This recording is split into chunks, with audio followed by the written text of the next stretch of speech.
right. But the beauty of grace is that life's not fair. I also want to say this because, we do engage with people who disagree vehemently with whatever angle we're kind of coming at this kind of stuff. That was for me, I'm like 90% sure. If you have a real heart for truth and you open your heart to God, it doesn't matter what we say. We're giving our perspective and our opinion, but at the end of the day, if you're coming to God saying, God, I want to understand this topic, show me the truth. I agree 100% with this. I think that is a healthy approach for all Christians, and I appreciate him saying we're giving our thoughts and opinions based on our understanding of Scripture. That's what we're all doing. We can all... John's all about connecting with the land, and his PTO Quick Connect gets him there ASAP. I am where it begins. The season, the story, all of it. This is what everyone dreams about. Number one. And part of his family. Next, we came here to Earth. Coming here was part of God. I like how they show Mormons talking about this. I actually thought they would like the idea of pre-existence because they're pro-birth. And the idea of a human being has some form of sentience before being physical. In any way, shape, or form, like Pixar, and he's a Christian, and he doesn't want to use the sound for the Lord. I actually get what Pete Docter is saying. He says his Christianity affects his work, but he probably won't make an explicitly Christian movie. It reminds me of the band Anberlin back in the day. They had Christian lyrics in many of their songs, but didn't want to be labeled as a Christian band. They wanted to be a good band that also happened to be Christians. The reason for this is that if you go on saying that you're a Christian such and such, an artist, a musician, filmmaker, whatever, you're essentially putting this target on you, but not by non-believers, but by other Christians. There's no room for different interpretations of Scripture. You can't go too deep into the human condition with more serious and difficult topics like sexuality, drug use, violence, or again, anything that isn't explicitly about God or Jesus. Relient K, which is another band, was the source of controversy back in the day because they had Christian songs, but they also had songs about romance or falling in love. It's something that Christians need to work on, but nobody wants to say that. So I totally get what he's saying. He can put Christian beliefs and themes into his films without pigeonholing himself trying to appease a very rigid and strict Christian-only audience, which can be very judgmental and relentless. It's funny to me because even these guys and their very conservative views get judged so harshly by their own viewers. The main guy that talks about this had got some tattoos before he became a Christian, one of which is like a star or a pentagram or something. And they had a community post promoting some of their t-shirts, which I actually really liked, not even sarcastically. They're actually really clever, and I wish my t-shirt game was as strong as theirs. Anyway, you can see his tattoos, and people in the comments were just criticizing the heck out of him. That's the type of stuff I'm talking about. Mind your business, mind your sins, work on the plank in your own eye. Cast stones only if you don't have any sin yourself, which is not the case. I disagree with these guys on a lot of their philosophy and their interpretation of film. We can debate that. I might even be too crass with my humor and my jokes sometimes, but at no point have I ever criticized the sincerity or the legitimacy of their belief, or if they're even Christians in the first place. Something that many of their viewers have not extended the same courtesy to me. Anyway, I'm getting salty now. Not the salt of the earth kind of salt. They go on for a while criticizing Pete Docter for being ashamed of his faith or whatever. Seems like Christians in film are the most disloyal people to their own faith. Oh, stop it. Disloyal to their faith. There's something called tact. There's a way of going about converting people or exposing people to Christianity. Fundamentalist type typically have more of a quantity over quality approach when it comes to this. These are types that stand on street corners and preach at people, and when they're met with negativity, they're like, I'm being persecuted for my faith or trying to spread the gospel. The Bible is pretty clear on street preaching. Jesus mentioned street preaching once, and it was in a negative context. I mention this because, again, Pete Docter says that his Christian faith influences his work. He says he doesn't want to lecture to people who are going to movies to be entertained, and they get offended because their perspective of spreading the gospel can be viewed as lecturing. They don't get that. It's the same reason people don't like being just approached out of the blue by somebody. Like when you're at the park or at the beach or just minding your own business, and someone wants to come up and share the gospel with you, and you just, it's your one day off of work and you just want to be left alone. So it's not the gospel that's annoying. It's you. And I remember watching those clips of George Lucas and him talking about, hey, anybody in the media knows that you've got a microphone and you've got a platform. You're teaching somebody something. What is it that you're teaching them? I agree with this finally to an meta extent. now? I think that there are messages in movies, and movies Boy. praise or condone things, at the very least. I think he gives a fair standpoint there. I also think that things should be criticized if they're wrong. For example, I hate this whole narrative of finding your truth that I'm starting to see in more movies lately, as if truth is subjective.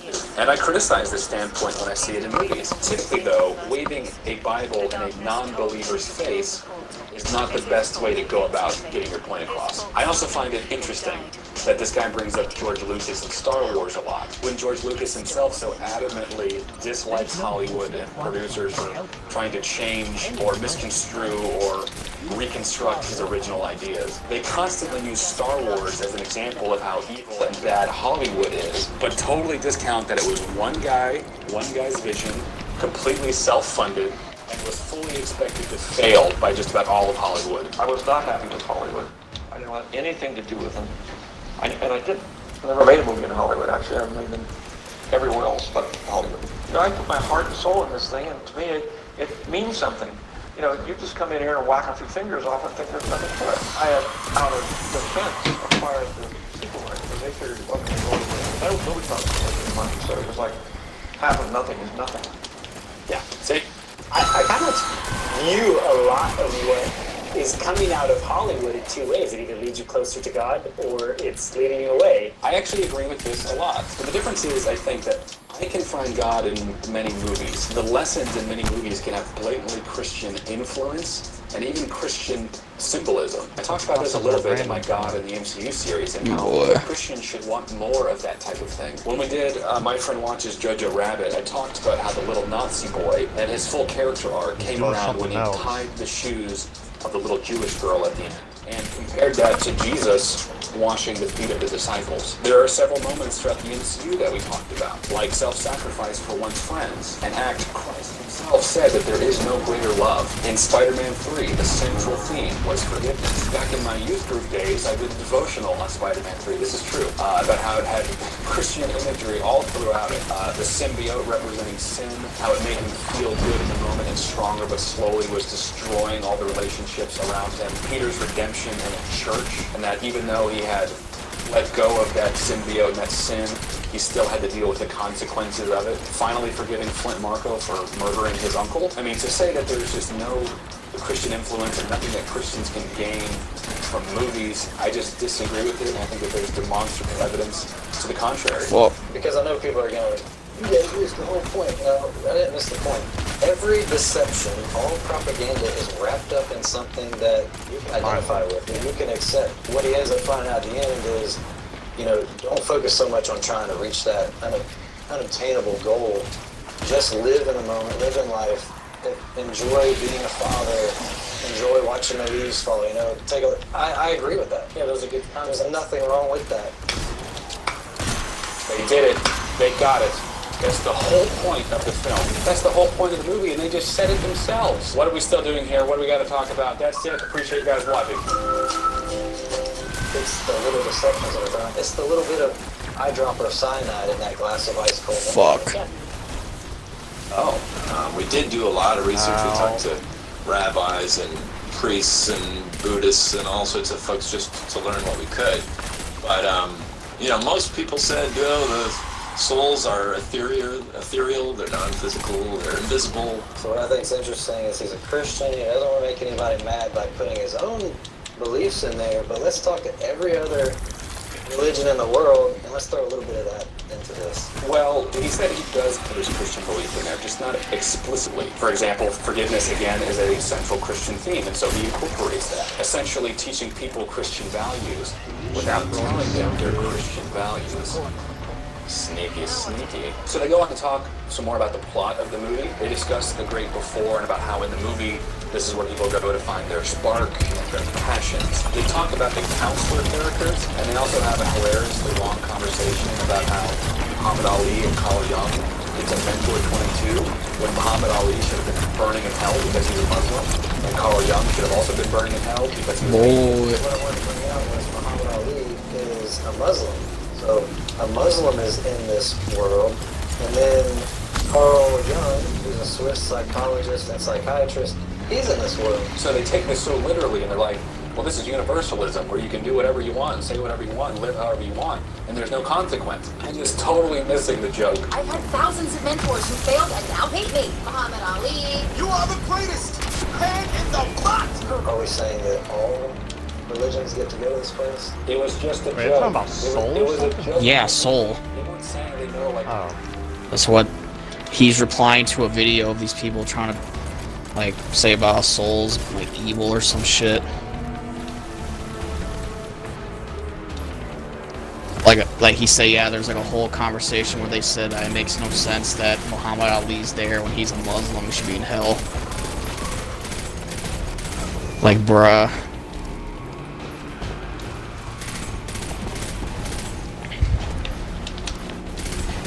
these people are or where they aren't in the afterlife, if they're in heaven or hell or wherever. They just thought it would be funny. I know that that's kind of a hard pill for them to swallow, I think. That filmmakers just put stuff in there because they think that it would be funny in that moment. And they look like so deep into it. Could you imagine if they showed like Muhammad Ali burning in hell in this Pixar movie?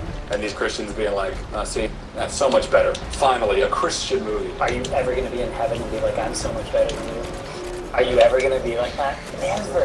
It's just This sidearm is actually good. It does a lot of damage. They go on to talk about their issues with displaying non-Christians not burning in hell in the movie, claiming that if they're not Christians, we shouldn't admire or look up to them. I suppose that's a reasonable stance that can be broadly applied to every non-Christian.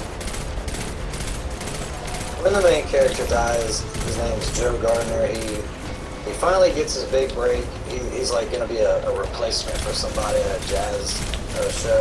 He usually dies like he drops and he turns into this blue ghost or whatever. All he wants to do is like, no, I can't go to the great beyond. I got to get back to Earth. Nobody wants to send back to Earth. No, you got to do this thing. You got a mentor, and they give him 22, who's the one who doesn't want to go to Earth. So they kind of like team up. Well, okay, you want to go back to Earth? Remember, he took someone's place. He wasn't supposed to be in there. Oh yeah. Yeah, the shenanigans is that he was supposed to go to the Great Beyond, but he was able to escape Great Before. That's kind of our plot. There's really funny pitch meetings about this movie that points to the actual plot holes in it, but I think it's really funny too. And she's like, I'm going to show you these mystics. Oh. I'm going to lead you to these mystics that I know they can help you get back to your body. His name is Moonwind, and here you see him very hippie-like, and he's doing yoga pose, doing the mudras. The Disney fandom says that his goal is to help souls find human bodies.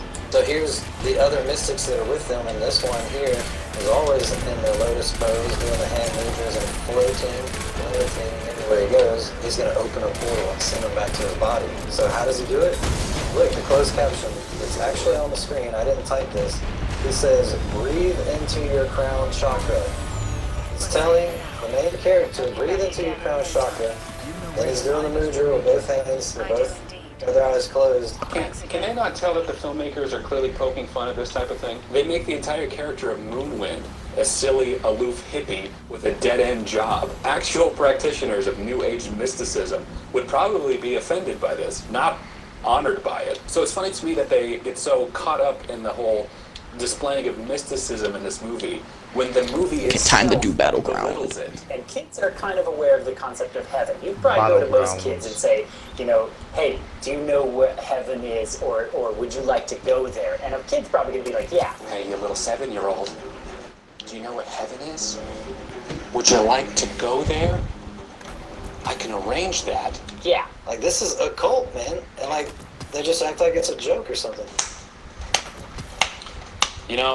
He's getting it, man. They are treating it like it's a joke. I feel like they'd have more of a point if this movie was, like, dead serious about this kind of thing. If they were like, hey, you want to put your spirit in places where it's not supposed to be? Chakras, right? But they diminish it. They don't even treat it seriously. If they treated Christianity the same way that they're treating New Age mysticism in this movie, Christians would be offended. They're not promoting New Age practice. They're making fun of it. We're probably one lone voice in the corner of the internet that even has a problem with this. Tom Brady accused of racism for winning Super Bowl during Black History Month. What? Ta-da! Tom Brady trying to find his son after winning the Super Bowl so he can kiss him. Boy.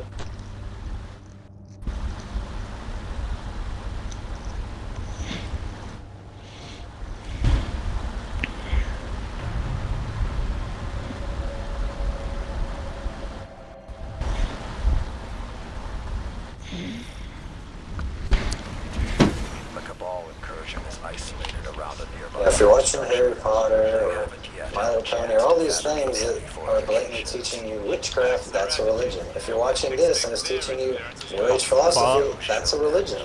And this Christian has made this movie saying, I don't want to put my beliefs in there, but I'm basically going to make a piece of New Age propaganda for your children. Well, the day I find a little girl legitimately trying to summon a sentient pony to her living room is the day I'll give you this point. But let's not misconstrue the beginning. I notice you guys do this a lot. You set a precedent at the beginning and then build upon that. The guy said he would never make a Christian movie, but he does say his Christianity influences his work. That is a far cry from I don't want to put my beliefs in there. That's just genuinely not true and misconstruing what he actually said. As far as promoting witchcraft because magic is in it, the Chronicles of Narnia. It's expressly Christian allegory written by one of the most influential Christian writers of the 20th century. Just because magic is in a story does not automatically mean it's promoting it. I need all Christians to understand that point. Or would you the ball for having a witch? Does the Sir Bible now Noble. promote witchcraft? There was a practicing witch in it after all. Of course you wouldn't say that because you understand the context therein. Look at the Christian church today. How many of those Christians are going to yoga class? How many of those Christians are playing with Angel Boy?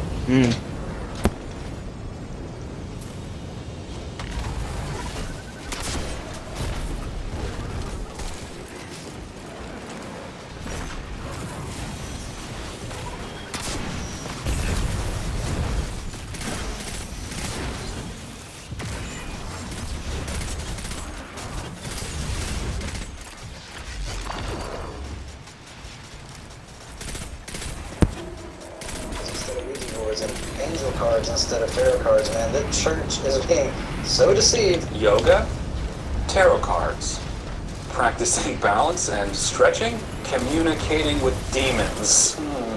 You're only going to know as much truth as you absorb. Are you reading your Bible every single day? Are you going to a church that teaches Bible-based teachings? Are you in some kind of study group? How is your prayer life? All of those things add up. In your Christian experience, you just find, the Bible's boring. I'd rather, I can go to church on whatever morning, listen to a feel-good message and walk away, and, then I'm going to go out to eat after that. I get cautious with this sort of Christian legalism, but I get what he's saying. You need edification and practice in faith, and I agree with that. But this notion that you have to do X, Y, and Z to be a good Christian, I disagree with. They want to talk about the Bible being very clear about issues.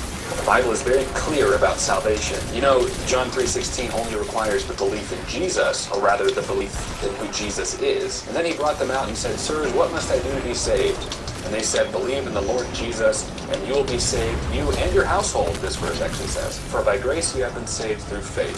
And this is not your own doing. It is the gift of God, not the result of works, so that no one may boast. It is a gift freely given. No one can earn their way into heaven." No amount of Bible study, no amount of church attendance, not your theological views or opinions, so that no one may boast, means that we're all in the same playing field when it comes to salvation. You cannot be good enough to get there. The Pharisees in the New Testament had this legalistic view, and I think many Christians come from a sincere place of just wanting Jesus to be proud of them, that they follow his commandments a little bit better maybe than some other Christians, that their personal sacrifices and their Christian walk is acknowledged in some way. In this attempt to be as good a Christian as they can be, they start to fall down this Pharisee hole. A Pharisee hole. I gotta use that. Judging and condemning other Christians for not following Jesus the way they think they should. Jesus gave a parable about two men who went into a temple to pray. One was a Pharisee, or we could say a legalistic, religious or Christian standpoint, and one was a tax collector. Back in those days especially, tax collectors were considered absolute trash. Wrong way. Often shooting in out more money than they owed the government and then pocketing the rest. So if they owed like $500 in taxes, the tax collector would say they actually owed $2,000, give $500 to the government, and then pocket the $1,500. So these were garbage people. Anyway, the Pharisee kneels down and says, God, thank you so much that I'm not like those other people. Robbers, evildoers, adulterers, or even this tax collector over here. I fast twice a week and I give a tenth of all I earn. In other words, I'm doing everything I'm supposed to do.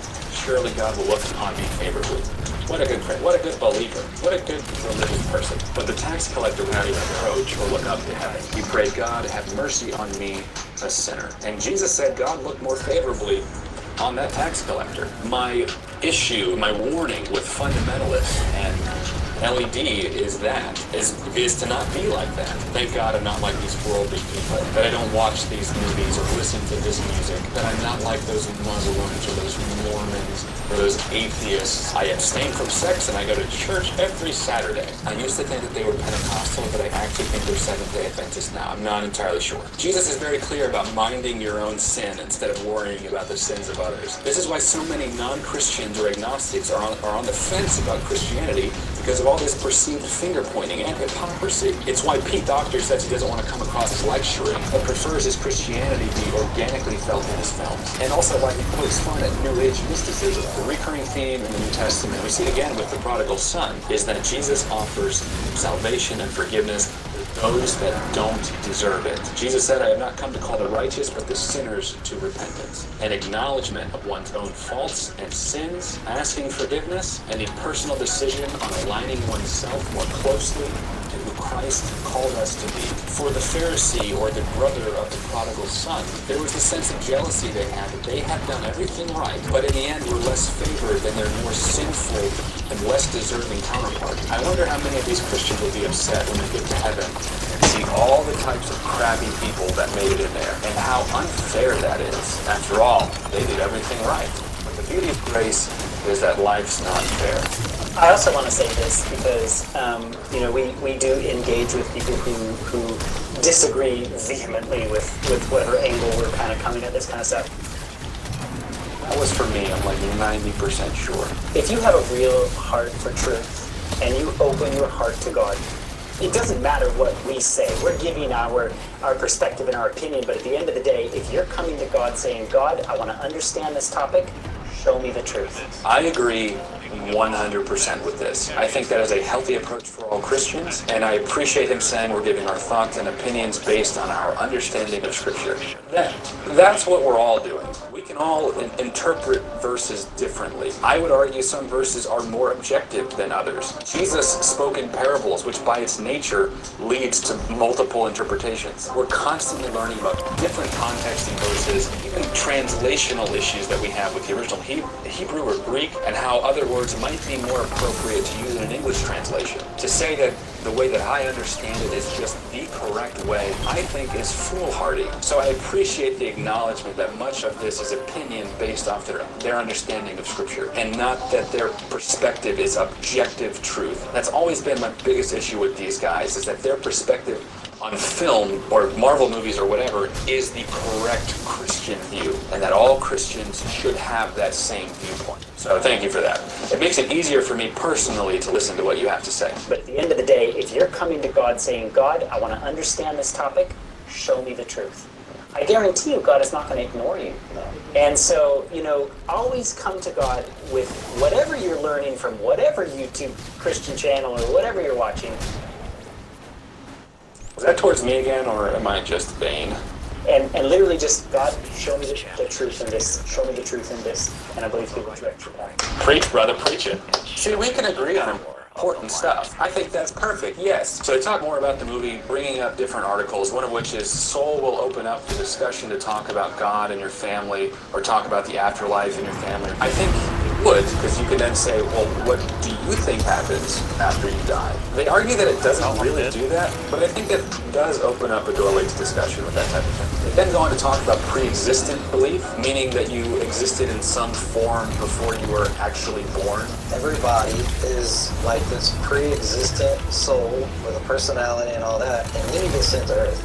I'm going to show you who believes that. And it says, is a belief that each individual human soul existed before moral conception and at some point before birth, enters or is placed into the body. But here's a Christian sect that doesn't believe it. It's going straight off of the Church of Jesus Christ of Latter-day Saints. Look at their video. Where did we come from? We lived with God as spirits before we came to earth. We call this our pre-mortal life. God, our Heavenly Father, is the Father of our spirits. We are all brothers and sisters and part of His family. Next, we came here to earth. Coming here was part of God's plan of happiness. First, we came to get a physical body. When we came to this world, our spirit joined together with the body. We have a physical body. God wants us to have a physical body, but I do not believe that we used to be some kind of spirit conscious out in heaven with the Father before we existed. I like how they show Mormons talking about this. I actually thought they would like the idea of pre-existence because they're pro-birth, and the idea of a human being has some form of sentience before being physically born would strengthen their argument against abortion. But they don't like it, even arguing that it diminishes the sacrifice of Christ. I think in a strange way, this also diminishes the gift that Jesus came down to this earth. By the way, I have to keep checking in because this whole movie is an abstract concept that is in no way saying that its portrayal of life or pre-existence is accurate at all. I'm just going along with their line of thinking. It says Jesus was with the Father before, right? Well, not directly. You can kind of piece that together with some verses that are in Revelation, but it doesn't explicitly say that, no. This is actually a topic that has a lot of disagreement among theologians, whether Jesus was with God from the beginning and therefore throughout the whole Old Testament, but I know that these guys definitely believe that. Jesus was with the Father before, right? So it doesn't say everyone was. I don't know of one verse that actually even says any of that. What about Jeremiah 1:5? Before you were in the womb, I knew you. Often used by pro-birthers. I thought these guys would be all over this. The verse that they use, one that I saw in that video, they say, damn it, I knew you before you were in the womb. Hey, there it is. Though if you want to get really technical, God was actually talking to Jeremiah specifically and not the author to the reader, which is a way that a lot of scripture gets misconstrued and misinterpreted by believers. Not saying that God doesn't necessarily know you either, just that it was not author to reader meant to be translated, but rather a context within the actual story structure of that book. Anyways. Oh, we were friends with God for other ways. But God, that's tricky. Yes, it is tricky. They go on to talk about the actual implications of being in the great before and why you would even choose to come to Earth in the first place, basically agreeing with 22's logic. Again, they're treating this very literally, as if the filmmakers are saying, this is how it works, instead of it being an abstract story, with the point being, as this guy says, just live in the moment, live in life, enjoy being a father, enjoy watching the leaves fall, you know, I agree with that. So then they go on with their usual stuff of pointing out stuff that has no substance at all, talking about Joe Gardner's name and dissecting his last name, Gardner, talking about how it means keeper of the garden, and how, wait, Adam was the keeper of the garden of Eden? What are they trying to say? It ends mostly with more stuff like that. I don't think I ever got to it in the God in the MCU series, but by the end of that, they were also like, Thanos is in a warship. Is that a play on the word worship? Worship, worship? Think about that for a little bit. Worship. Play on words. Worship, like worship, right? Man, good times. Maybe I do need to finish that. They talk about a few more verses about how God breathes his life into people as the actual start of living. There's more stuff about them taking the abstraction of the film literally and not liking that and taking it as an affront to Christianity. Classic LED Live. So I want to end this with two things. The first is that using abstract storytelling to make a point is not evil. I've talked about C.S. Lewis in this video probably too much already and the Chronicles of Narnia, but he also did a book called The Great Divorce, and I highly recommend it. He gets very interesting perspectives on heaven and hell and how the reality of heaven is so much more real than our reality here on earth, as if what is to come is the true reality in our existence now. We are but ghosts in comparison to the reality that is heaven. That's just one thing. There's a ton of great stuff in there. I'm really not doing it justice. There's a ton of great content and substance in there that is expressly and explicitly Christian. It's weird I have to say that about C.S. Lewis, but there you go. You could think of it as the Christian version of Soul, if you would like. The second thing is this sort of sexy tango we do back and forth. This Christian disagreement that we have. It reminds me of 1 Corinthians chapter 8. I'll give you the... Oh, fuck, I didn't... Wait, what? To convert to Christianity, they were starting to phase out some of their other practices, trying to figure out what is right to do, what isn't right to do. One of the things Sniper was sacrifice animals to false gods. So they were basically like, is it okay if we eat the food that was sacrificed to the false god? Would we be okay in doing that? And Paul essentially is like, well, food is really nothing, and you know that there's only one God, so the false gods are essentially nothing too. So you're sacrificing nothing to nothing, so it's all good if you eat that food, my guys. But he goes on to say, be careful, my dudes. A lot of people are still accustomed to sacrificing items. Sniper looks weird. Christians eating the food that was sacrificed, they may think it's still okay to still sacrifice food to the gods. So even though you know it's okay, you can still cause a weaker Christian to stumble in their Christian walk if they see you doing these things. I bring up this chapter because to me, my faith is secure. No movie or TV show will cause me to stumble in my faith because I know that I can process them as that, as just films. They're not reality to me. But I know that there are some people who are just more susceptible to movies or TV shows because of how real they may feel to them. They're more easily influenced by it, I guess. It would therefore be wrong of me to pressure other Christians into watching something that they may not feel is in their best interest. I had a coworker that was a devout Catholic, and we were talking about the Daredevil series when it was coming out. And I remember talking to him one day if he caught like the new season or something, and he was telling me, actually, I've tried to step away from so much violence in the media that I consume. I just noticed I've been watching too much violence in movies and TV shows, and it's just not good for me. And I totally got that. I totally understood that. So it would be wrong of me to be like, it's fine, dude. It's all good. It's not going to affect you, because it might affect it in that way. So if watching something that has any form of spiritualism or content that is aside from Christianity threatens you as a believer, then don't watch it. I think that that's fair and right. It can be equally wrong for a Christian that has personal issues with a certain type of media to say consuming it is objectively wrong because it threatens me personally. In other words, to say because I can't handle it, it must therefore be wrong for everyone else too. But that's all I got for you today. Please don't go to the page. Shadow Price.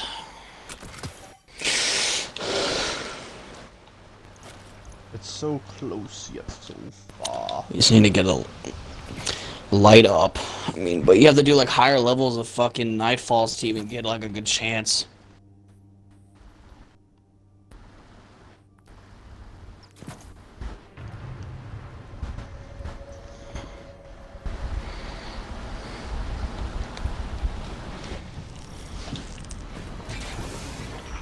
Guardian. The Cabal are determined to dig up something bad. They've got the head start. They're gonna need to hustle to close the gap.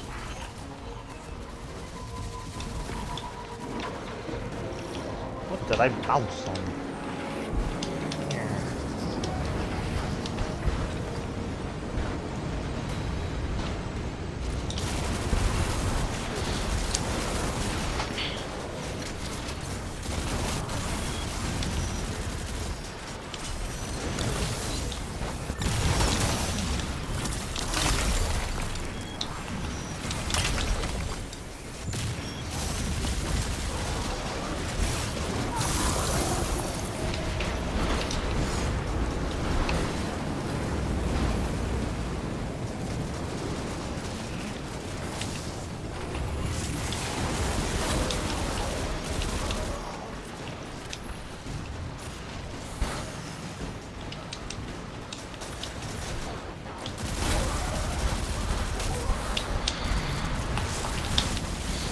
Oh.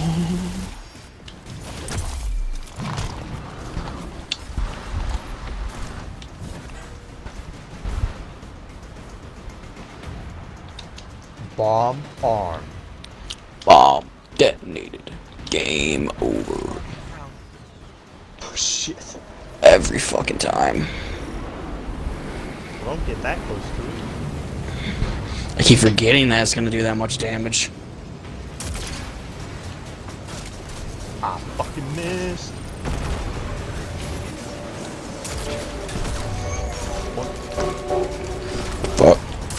an exotic bow that I absolutely adore because it is just so much fun. What's up, YouTube? My name is Mesa Sean, and welcome back to another Destiny 2 video. It's on his leg. Alright, folks, in this video, we've got some gameplay of the new exotic bow. I think it's called Tycho's or Tico's Divination. I'm going to call it the Divination.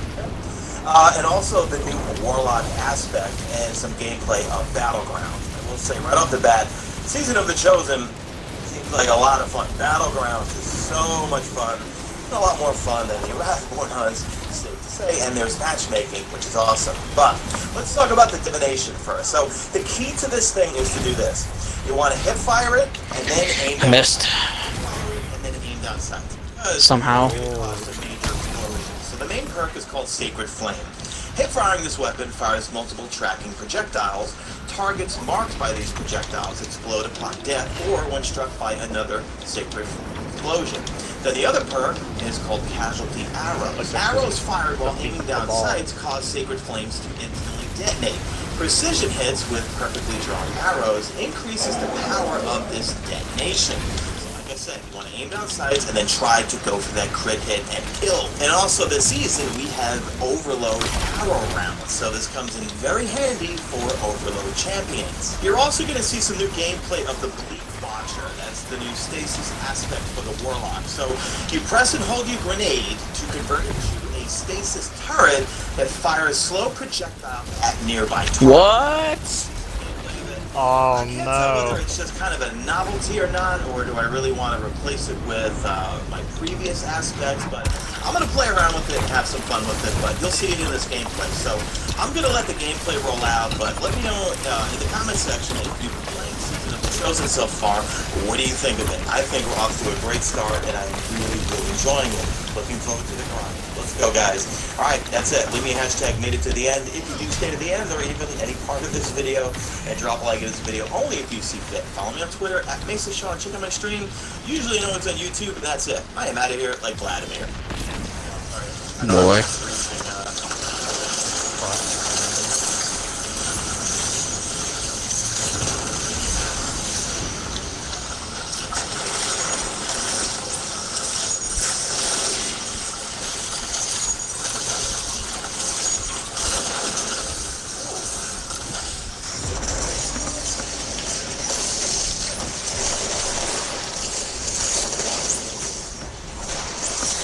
Finally a bow that I like.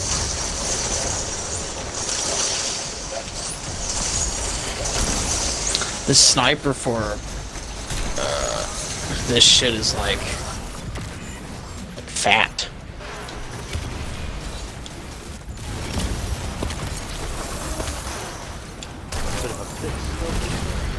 Nah, just like when I am fat, it's just angular. It's weird.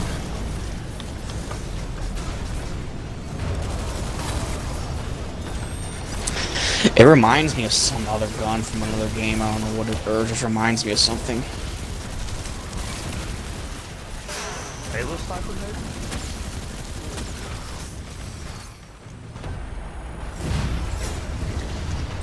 Not I feel like I've seen it's like something like this before. I don't know.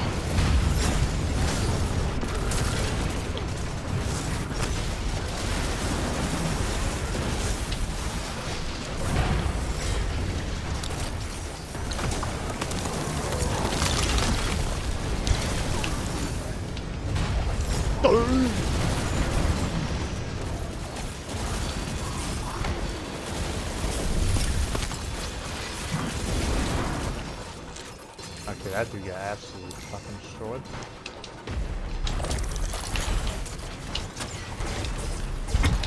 Hold on, I need to crash the game. No! Crash the game. Crash the game. Crash the game.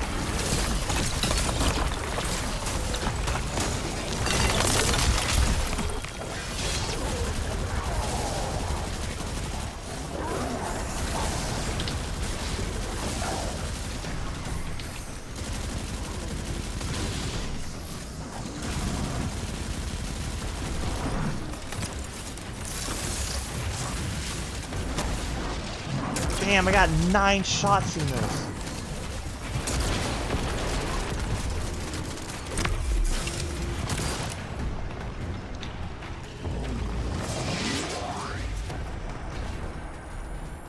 I feel like the sticky grenade thing for the rocket launcher, it's good, but I don't know how viable it would be in like endgame shit because of the DPS, because you have to wait like 5 fucking seconds for it to blow up. It feels more of a like a perk you would use when you're just playing like normally. Doesn't seem like anything revolutionary. Some of those other perks are crazy. Like Frenzy, like that one is good. That's a good perk. I feel like it would be a good way to just blind fire. Like just blind fire and let the damage do the rest.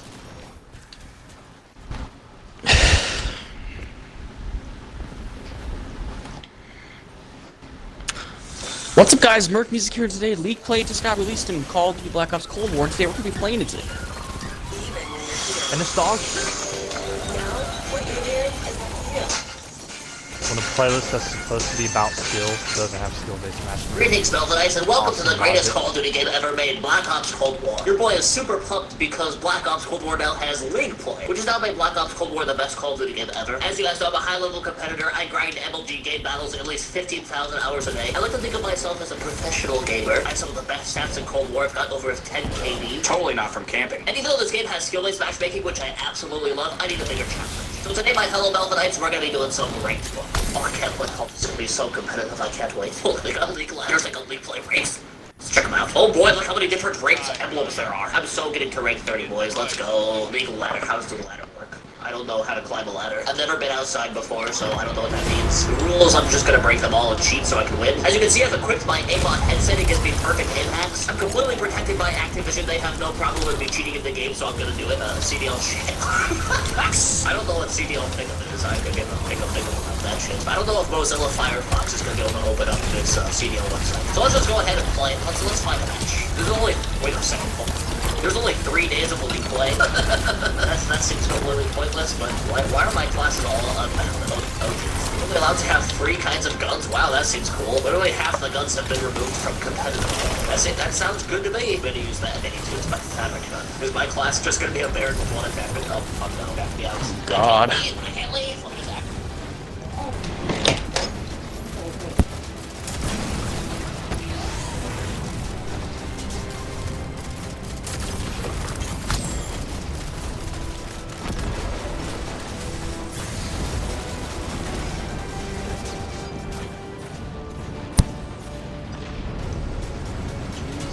Shot.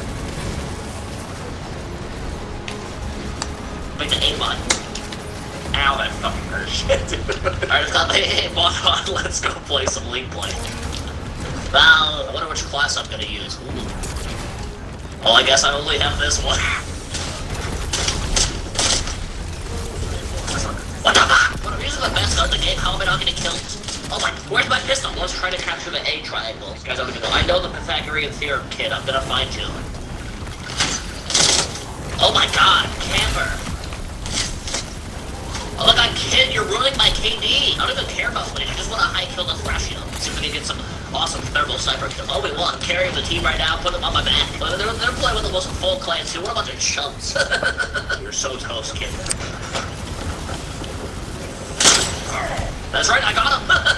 Best quick scoper in the game. What's going on here? Is there an enemy behind us? Oh, I should probably kill him. There we go.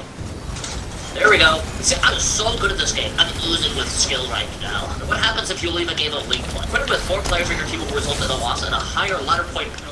Minus 111. I'm really glad that Treyarch has added League Play to Black Ops Cold War. I thought this game was not really sweaty enough. The only reason why people complain about SB and in the public matches is because they're trash. You need to get on your boy Melvin's level and step your game up. Sure, playing Call of Duty 24/7 every single day and week of my life has given me terrible back problems and crippling depression. I have no social life and I have no girlfriend, but I have really good stats in Call of Duty. That's dead inside. And there it is, victory. First game on. I told you guys I'm the best. All that time, all that grinding, bro, and put me at the top of the leaderboard. Pretty sure I'm gonna increase by 5,000 skill points at the end of this game. Oh, that was a fantastic match. Just absolutely immaculate control. I should definitely go pro. I mean, I'm already a professional gamer. Let's see what kind of skill. Oh, I need to play 4 more games to get to my skill division. Bitch, I should already be in the top.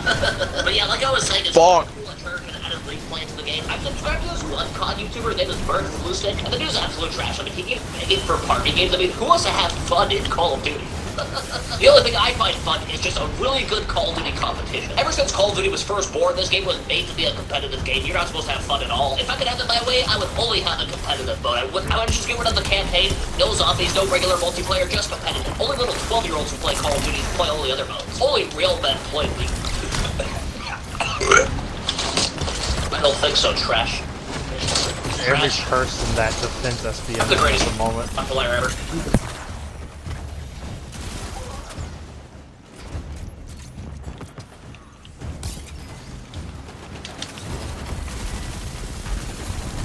Oh, this guy's using a nice hat.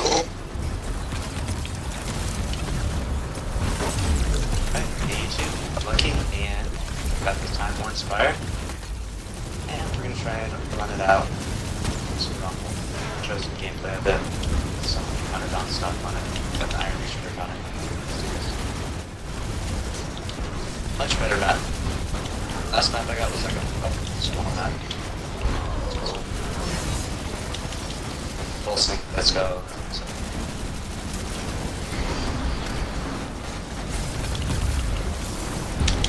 There's one out here. Battle it out. Yeah. What are you doing? Who the fuck runs back there? Oh. Get me. They seem awfully determined. Chance they'll go looking somewhere else? Helmet. I got that's good. Well, when they do, we'll be here to stop them again. I'm surprised, Osiris. Once upon a time, a place like this would have set you off. Ranting and You should be dead. mixed You are dead. and prediction and coding and other stuff no one understands but you. Dead. Well,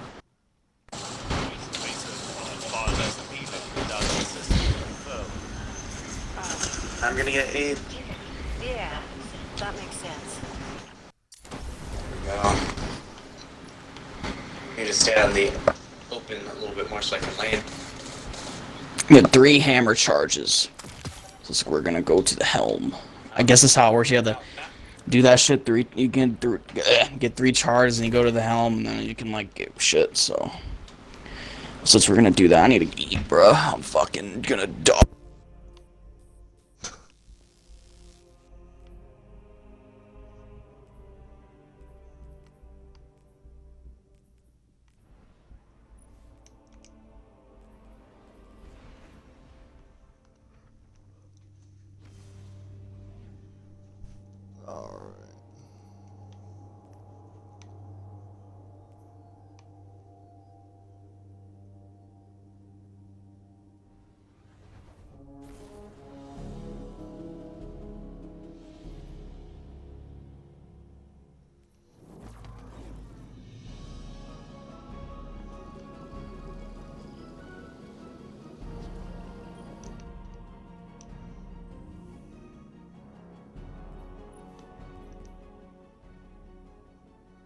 Let's see here.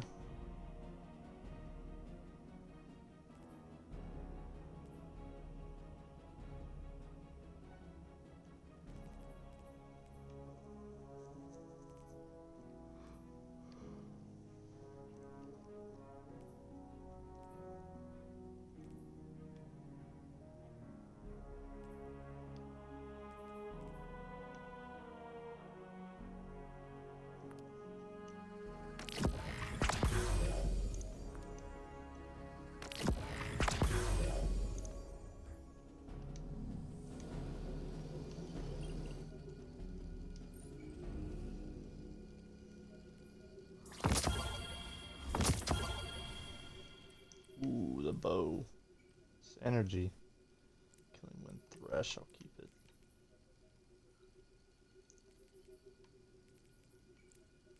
That's really good.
Let's get this new aspect.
resistance.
Are Dune Marchers broken?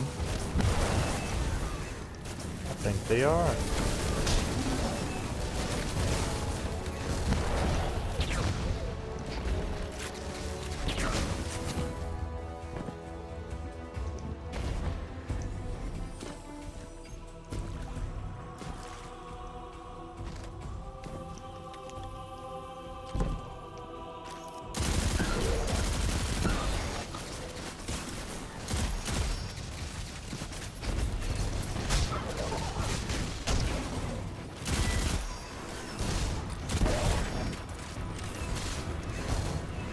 Oh, I gotta get Salvation's Rip. Great.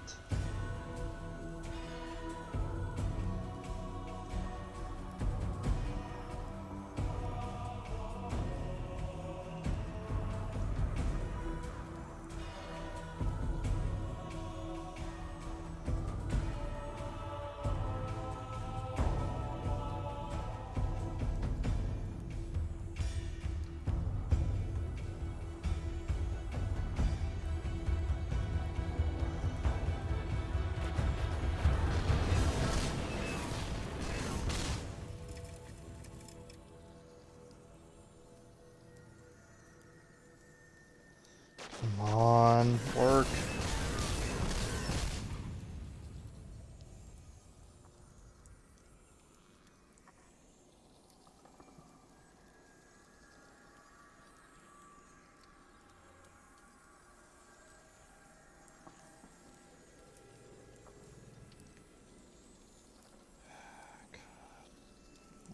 Fuck.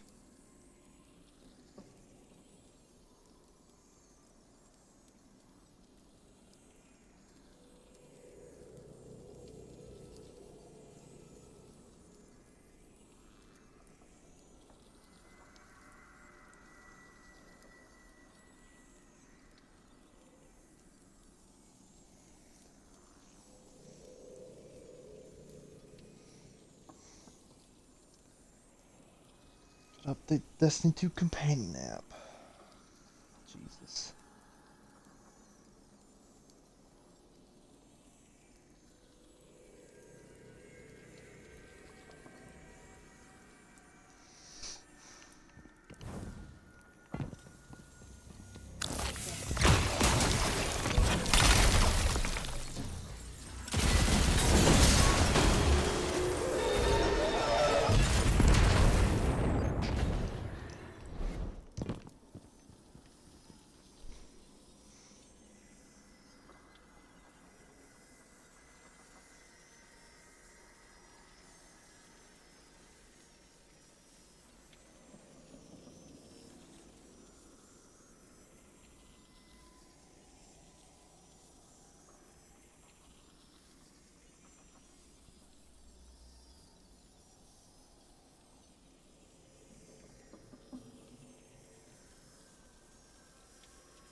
go.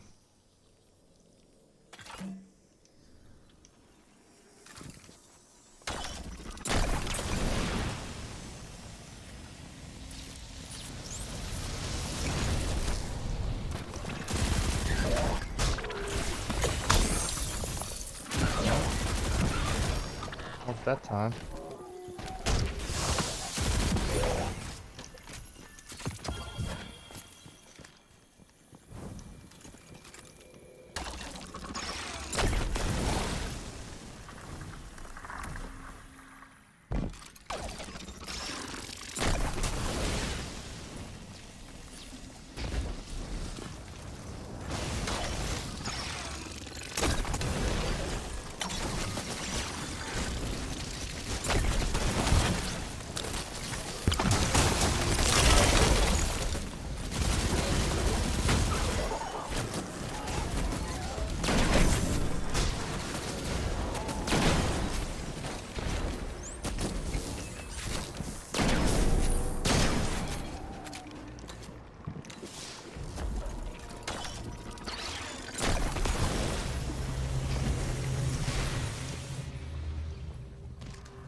Complete the heroic execution. Oh boy, that sounds like fucking fun.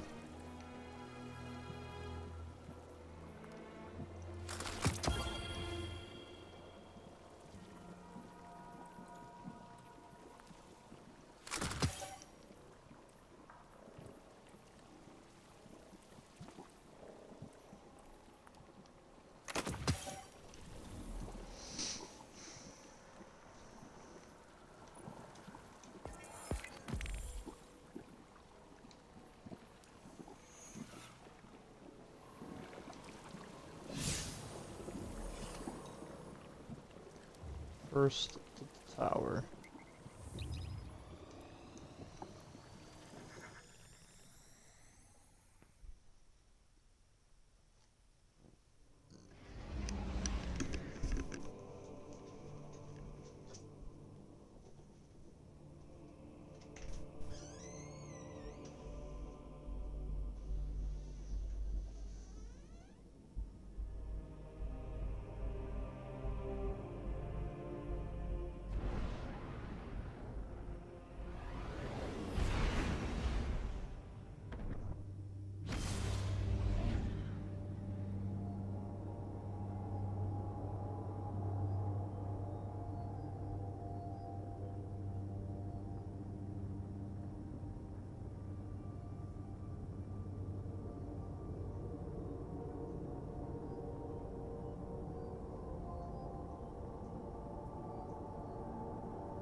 underway.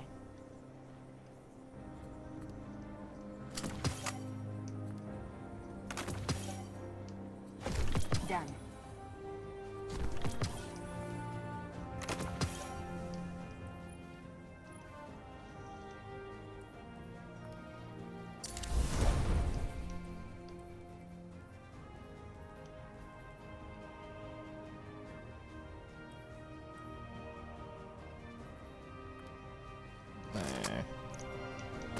Goodbye, ready?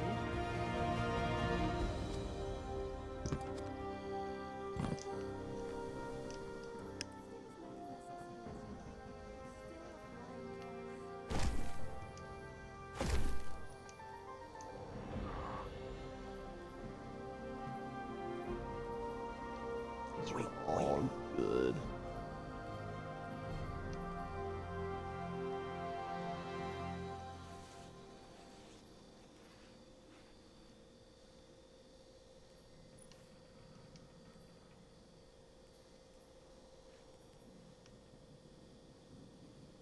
Oh, come on.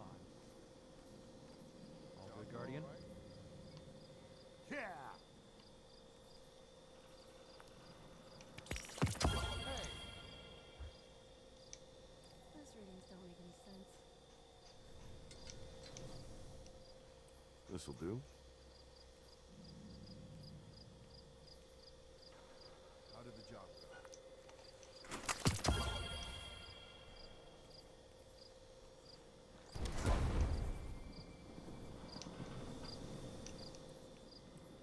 Where'd it go? Hunter's still listening anyway. How's it going out there? Well, Titan, let's see what we have here. A mark.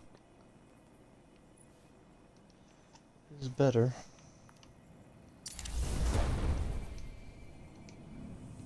If we get this right, they won't know what hit. Oh. It doesn't have to be maneuverable. It's just a bomb.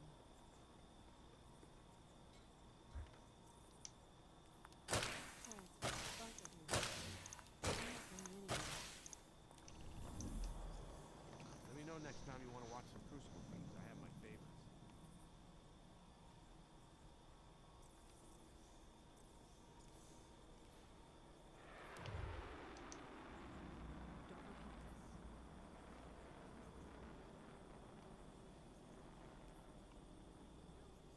Stick as many missiles in it as you like.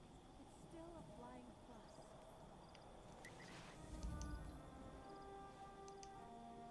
Safeguard heroic.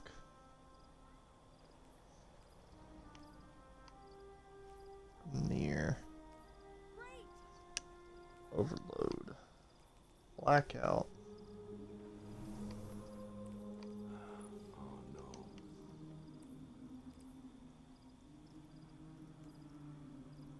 Yes.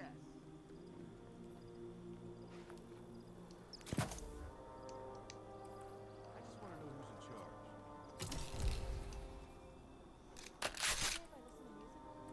Ah.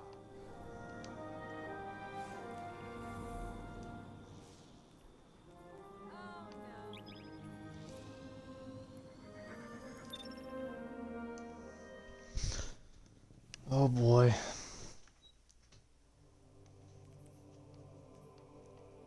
Let's see how this goes.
I'm doing a heroic fucking simulation. The fuck?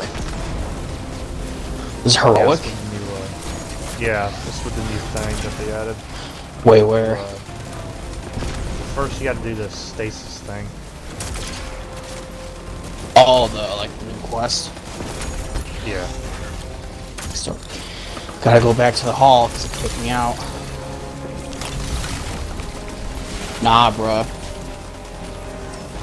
I was watching some videos and shit while I was eating the Trials hand cannon. I didn't realize it's a 120. So people are gonna fucking nut over that thing.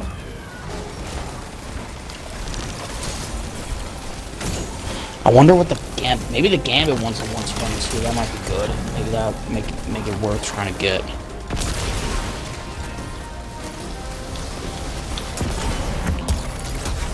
Yeah, the Gambit one is 120, bro. Yeah, they're embracing that shit. Palindrome's 140. That's pretty good too. It was basically a 140 D1, so they wouldn't want to change it.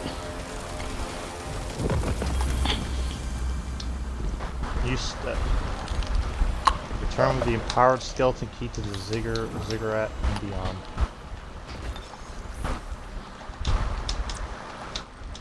It's getting real close to saying the gamer word. This new stripe also possesses that. Change number 8. Ah, yes, now we're getting into sandbox stuff. Major recoil changes happening for mouse and keyboard users, but a very nice buff for controller users. Bungie has announced that they're actually going to be bringing crossplay into Destiny 2 at some point this year, and in doing so, they want to level the playing field between mouse and keyboard users and controller users. Their first pass at this, essentially, to make stability mean more for mouse and keyboard users, thus increasing the recoil, while simultaneously buffing controllers' ability to handle recoil. So first up, number-wise, if you're a mouse and keyboard players, expect recoil for these weapons right here to be about 20% more recoiling. Is that even a word, recoiling? But auto rifles, scout rifles, pulse rifles, submachine guns. I'll take a worldly weapon and a chosen weapon. Players. Now, as much as I hate this is where things get a little more interesting. They're actually adjusting recoil for both controller and mouse and keyboard players, reducing camera movement when firing submachine guns by 24%. Garbage. Oh my gosh, should not have done that. I don't want a last dance. Subsistence thresh, fucking SMG, hell no, that is garbage. Took me in the Off there for submachine guns if you're a controller user. I'm actually really interested to see how this plays out. How come the Umbral decoder says turn trials tokens to increase within the next increase standing within Trials Cyrus? What the fuck? Going forward, controller players, you two are going to experience embrace the darkness a little bit. It might be a bug. I don't think it's supposed to say Trials on that thing. Howl of the Storm. It has like little the war beast things. What do you have to do? Or what does it do? Oh god, more sliding. While sliding, activate your charged melee ability to launch a wave of stasis energy forward that freezes targets and creates stasis crystals. What? I gotta try this out.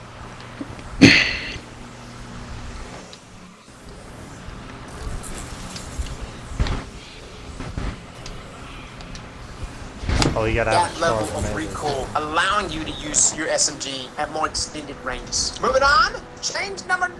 Rocket launchers are getting a 30% buff. That's right, 30%. Now, the last time we saw a buff of this magnitude, I believe it was 30%, but it was slug shotguns. You know how meta slug shotguns became inside of PvE. However, Bungie did note that exotic rocket launchers will be adjusted individually. So depending on those changes, once sandbox patch notes are live, we will have those changes pinned to a comment. We'll also probably be damage testing at some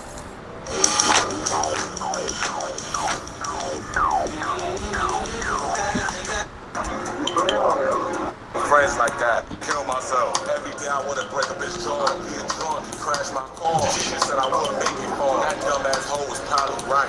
All my good licks is I wanna kill myself. Walk in the trap like Donald Trump. Big back make the trap great again. Click in my hand like killer Donald Trump. I make the cemetery great again. Nigga, bitch, no saying in my face. I bet you won't ever say shit again. Pregnant bitch in the stomach with tail. Best raps. I wonder if he'll mention King Von.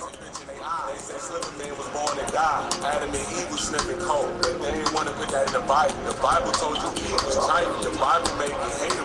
Bitch trying to make me eat off that tree I killed. I ain't eating shit to be fixed. Jump out the cut, kill a bitch. Never in my life been a bitch. Adam and Eve was real, they was black. Out of beef drinking yak. They think Jesus was drinking grape juice, but Jesus was drinking yak. They say Donald Trump really black. They say Lil Durk killed King Von. I ain't never meet King Von. For some reason I fought with King Von. Rest in peace to King Von. Punch a bitch in their face like King Von. I beat a nigga ass like King Von. He gon' have to kill me like I'm King Von. I'ma die for this shit like King Von. With a crazy ass story like King Von. All my ops dead like King Von. Ops hate me like I'm King Von. Walking that bitch like Juan Guan. They say Slither Man killed Reagan. They say Slither Man can beat Jesus. So Slither Man be the real Satan. They say that Slither Man took over King's body. He took that nigga Dayton. Slither Man don't play PlayStation. Slither Man on the run from Area 51. I used to fuck with Will Smith. So I found out Will Smith was on that gate. I don't want to watch Fresh Prince no more. I don't The fuck? took that nigga Dayton. Slither Man don't play PlayStation. Slither Man on the run from Area 51. I used to fuck with Will Smith. So I found out Will Smith was on that gate. I don't want to watch Fresh Prince no more. I don't want to see I Am Legend no more. These niggas dressing up like Medea. They on the mixtape looking like Prince. They got their ass out like they print. They on Crime Stopper like they tip. I stab a bitch like Young Buck did. They say Young Buck was fucking with training. 50 Cent signed Young Buck. And that means 50 Cent was fucking with training. They like that. Would you ever sign the Bad Boys? I'm like, hell nah, they gay. Prince is getting Quite fucked the in his rap. ass. Rick Ross locking niggas in the cage. French Montana sacrificed Mac. He knew that all his raps was whack. Kanye West got his ass licked. And Orange Poppy turned into a snitch. Neil Armstrong never walked on the moon. He can't do that Michael Jackson move. They say that James Brown did coke. They say that Lil Yachty sniffed coke. Lil Yachty never had a yacht before rap. How the fuck Mike caught us on that? They say that Joe Bub was smoking crack. Till Henry used to go and buy his crack. Casanova sound just like Uncle Murder. Uncle Murder sound just like Casanova. And Designer sound just like Future never did Molly and was never booted. Lil Wayne dreads falling out his head. Birdman still kissing niggas on their head. NBA young boy doing lap dance. I'm beating niggas ass like Equando Rondo. Walking that bitch like Rest in Peace Ball. Bitch kick a bitch like Equando Rondo. After resetting completing rank 16, you can get an Ascendant Shard from Drifter. Nice.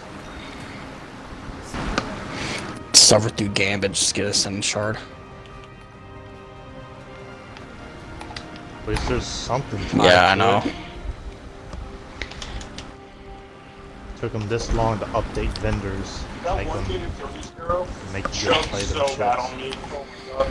Dude, floaty boy. That was good. Good job, guys. Season already dropped. Imagine immediately playing Crucible couldn't be me. Yeah, I was about to say, this man fucking, first thing, he's just playing, like, what's it called? Fucking, what is that shit called? Survival. Catch you later. Oh. Wait, what do I have to do? Do I just shoot the pyramid thing, or? You have to shoot it with the Salvation's grip. Oh, are you fucking kidding me?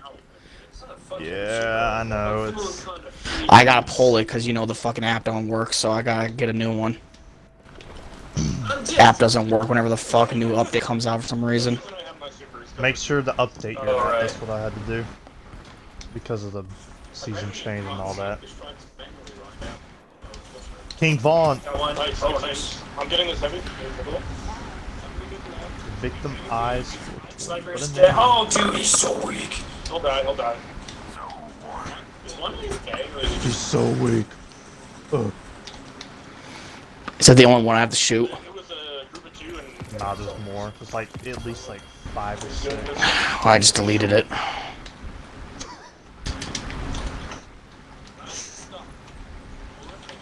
Damn. Maybe at the end of this round I'll get another. I'm gonna need the. I'm close to mine. They say Lil Durk killed King Von. I never met King Von, but for some reason I fuck with King Von. Yeah, just wait. About to be 1270. Oh my. One outside. 2 outside. That's heavy. Get an auto. What is this? Should be an orb. Oh, behind you, behind you, behind you. Coming close. Oh, I was swapping. There's actually a tab at the vault that tells you about the companion now. I'm switching Geomax. Boy. Oh, that's sorry. Thunder Crash? Yeah, I don't think I will get it. I got him, I got him. I'm getting that ult. Two here. Oh my god, I'm not a fan. You're fucking fucking freaky, dude. Oh, he's here. Oh shit, they're still alive. I thought that was in a round. Plays one. Why did some of my... I don't know, I feel like I hate Oh, they just get increased, like, periodically? Yeah, I absolutely. I remember increasing it to 450 at least. Guess not. Me as a key, I'm not comfortable. Yeah, same. Can I rebind it back to my possibility? Because I was fine. I'll always make it X. Yeah, if I can put it. Don't come up here because he's gonna. I'm gonna lead. Just pay that.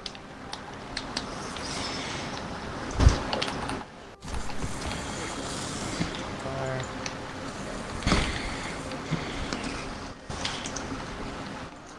On the half. Thanks.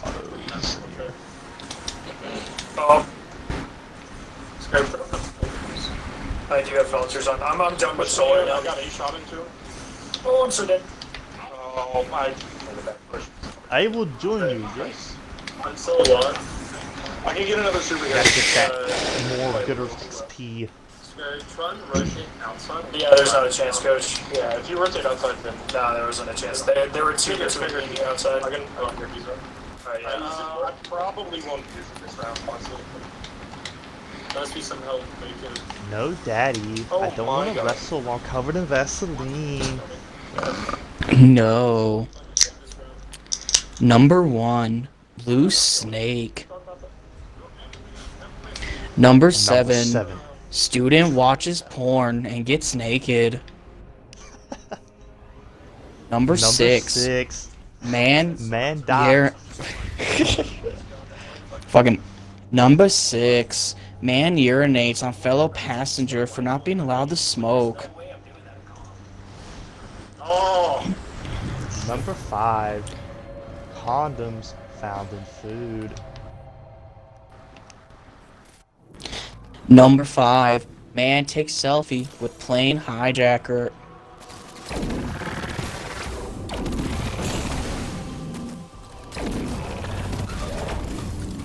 Number 7, student watches porn.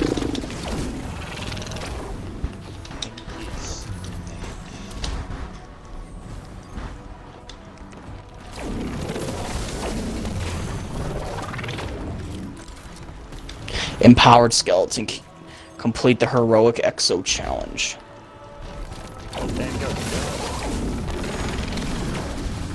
For some fucking reason, I fuck with King Vaughn.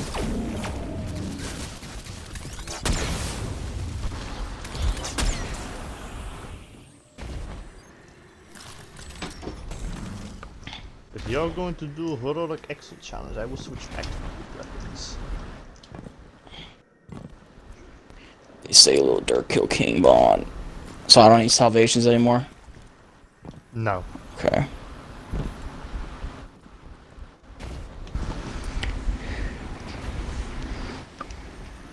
Oh, I see you've not killed these robots. It's kind of cringe, bro.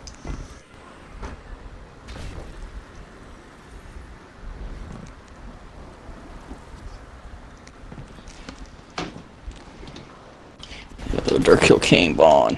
Rest in peace to King Vaughn. Oh, fucking hell. That comes out quick. Also, I just do it, and it makes it heroic? Oh, okay. Yeah. 50% stasis of effectiveness. You already know I'm using that. Exploding, blackout, overload.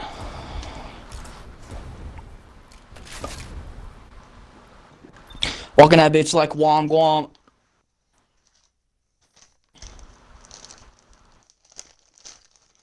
They say Slitherman killed Reagan.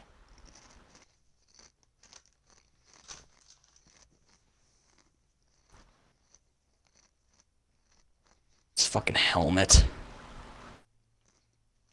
Honestly, don't mind this armor though. I like the chest piece. Like I said, it's like an apron. Honestly, like this helmet more than the ornamented one, because the ornamented one you have like these balls and shit on your fucking helmet for the rock. It's retarded. Oh my god. Okay, they do more damage than I thought. What the fuck? I jumped down and I didn't expect to almost die. Gotta be careful, my man.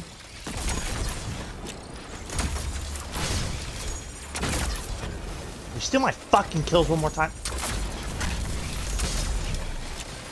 They say Slytherin killed Reagan.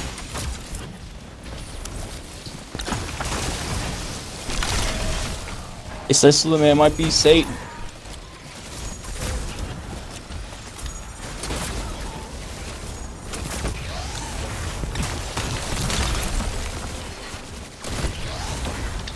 Yo, my dog shit. About to fought on the mic. Don't have the over here. Dead ass, it's darker in this version too. It's fucking darker. I'm pretty sure.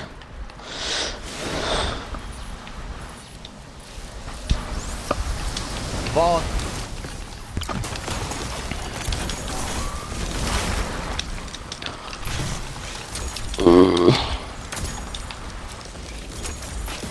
If you ever listen to the great SoundCloud cat ball stuck in the fence and yes.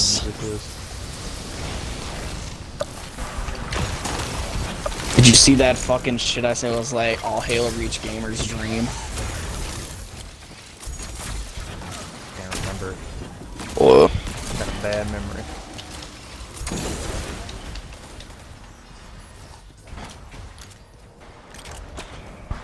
Oh, now I remember. The comments, someone was like, cat. Someone in the comments was like, Gears laughs in Gears 5 cat. Apparently they made her thicker in that game. And that fucking shit, I don't even know why. Like, it was just some cross promotion shit. Like, why the fuck were they even there? It was like a meal, cat, and like someone else were in fucking Gears 5. They have the Halo Reach and they have the Terminator. Oh boy.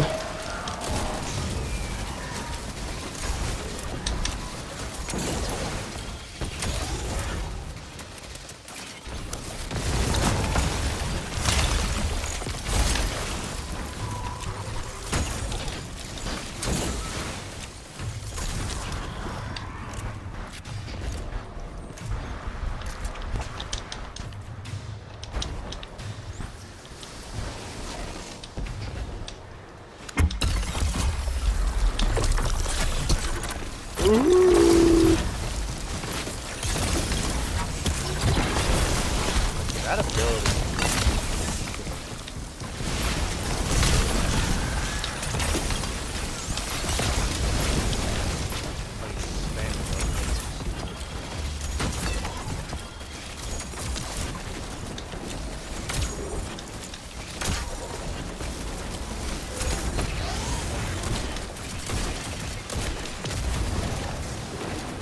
Ooh, you stole my kill.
They say that I fuck with King Von.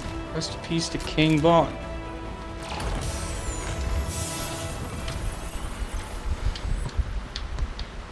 have completed the heroic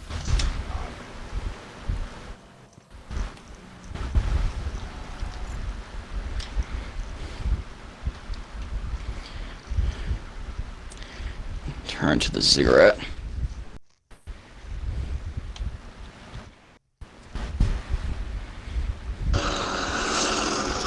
AC-130 ready for deployment.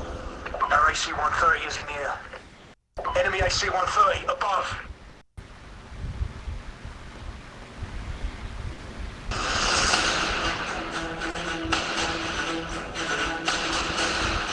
What's up guys, Hamdish here, and today we're jumping in for an introduction to the Hammer of Proving and the Battlegrounds activity in Season of the Chosen. So, in this one, let's take an initial look at the new Chalice style system for Season 13, how we actually use the Hammer of Proving in the War Table, which are our two kind of new vendors for this season content, as well as how some of the upgrades and currencies work, and how all of that links to gameplay and rewards in the new mode. So, guys, as always, I hope this video is useful, and if you don't want to miss out on any of the new content this week, then be sure to get subscribed to the channel. But, of course, Battlegrounds itself is the new activity mode that we've got for Season of the Chosen.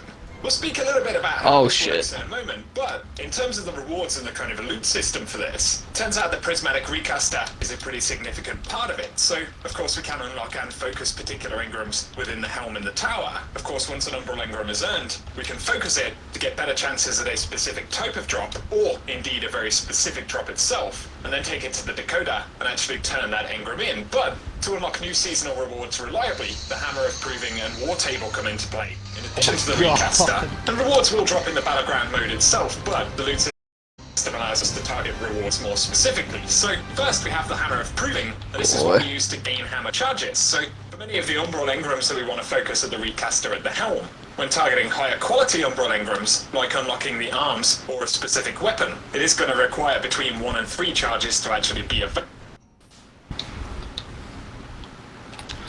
I need to get a grenade now to fucking to test out this fragment.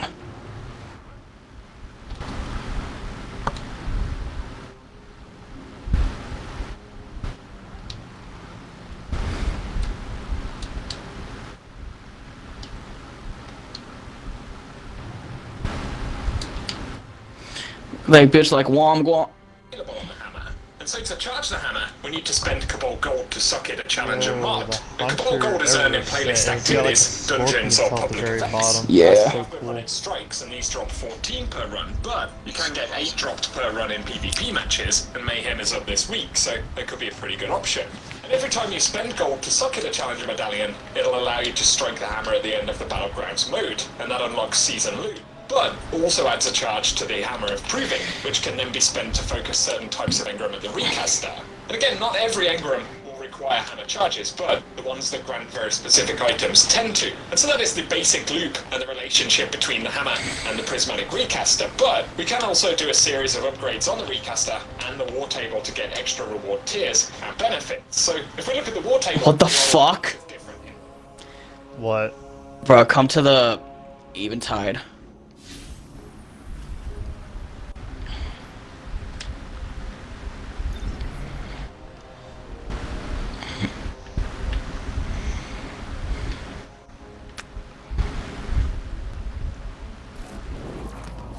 That is actually cool.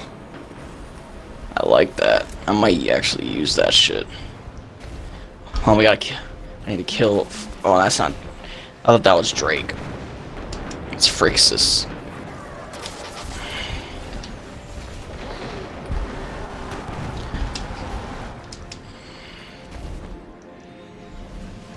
Okay, we need to find enemies. Look at this shit. Okay.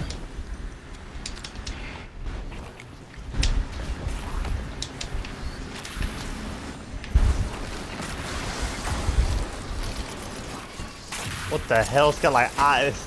Dude, that's fucking cool.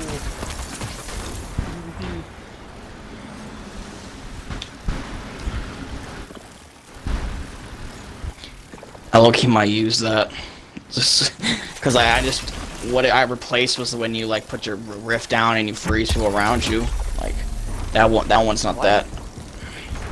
That one is not that crazy. It's not like I'm getting rid of some like other like crazy ass shit. Here it comes.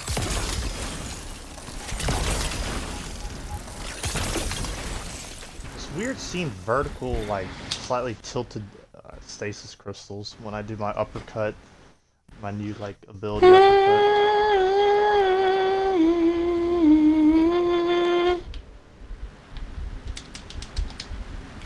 Cabal gold.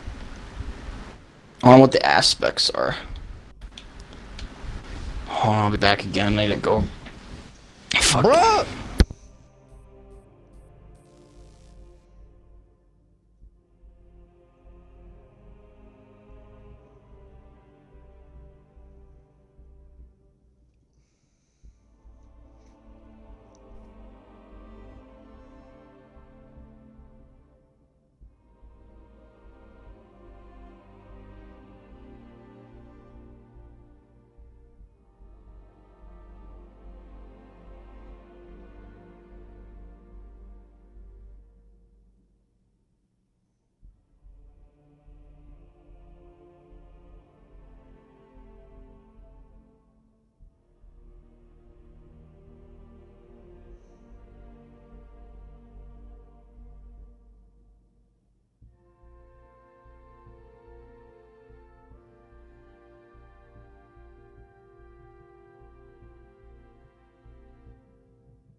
How much Cabal gold do you have?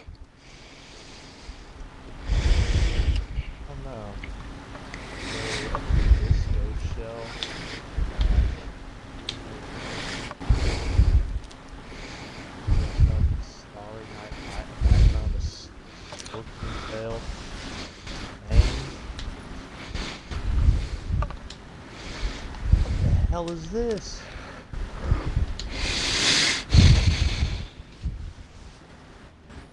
It's so big, what the fuck? Oh my god, it's a fucking ghost with a helmet on.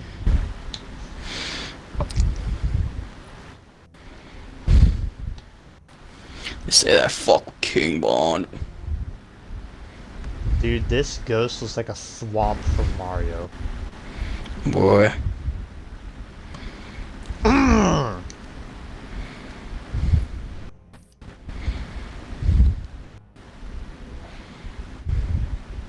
nothing special about that ghost. Yo, this ghost has like a gladiator helmet on. That's so cool. I need a good, like, cause like I want to use the third axiom thing, but I want a good fucking primary that's not a SMG. I don't even know what it. Yes.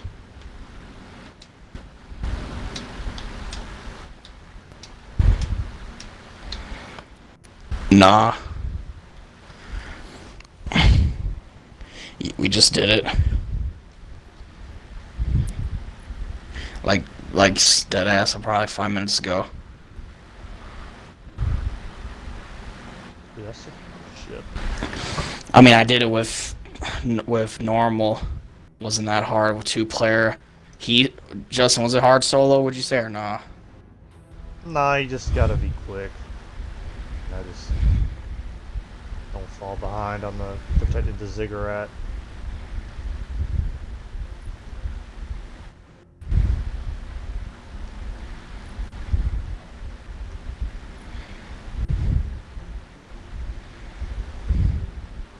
Oh, that's a cool ship. It's got like a little arc thing in the middle. That's the sparrows.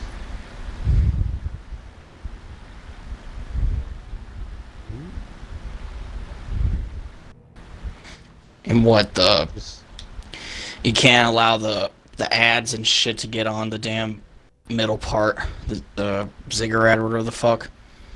If they do, then you'll see in the corner, you see how this is like 100% integrity. It'll go down. Eventually, you just defend it, and eventually a boss is gonna spawn and just kill him. But now, Justin, how much gold do you have? Chucking stuff. So I have 16, so you can do another battleground. That's why. I have 16 as well. I bet. Equip that shit. I've already did. The new fucking aspect for the warlock trainables, like, I don't know if you saw, you can like transform your grenade into a fucking like stasis turret that like shoots fucking stasis at people and shit. It's like the Arc Soul, but it's the Arc Soul, but he can't like follow you around. It's stationary. So cool. You're under leveled, you said, or some shit, or what's the light level for that shit anyway? I didn't even notice. Whoa. Yo, this sparrow looks cool. The Tartarus sparrow. There's a Tartarus sparrow? Yeah, there's a Tartarus and a Scorpio sparrow. Same for the ship. Oh, Blade Breaker. I didn't look at the exotic emote at the end of the pass. Oh yeah, when he breaks the fucking blade over his knee.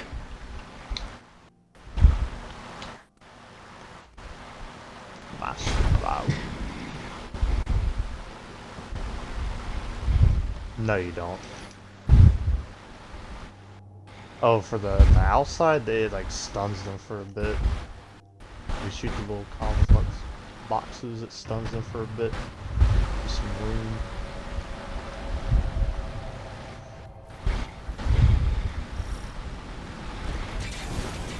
Dang, the Zivu Rock. Isolated around a nearby Vex structure. They haven't yet had a chance to fabricate heavy fortifications. The Vex are agitated. Expect their interference as well. Go show them the power of humanity's champions.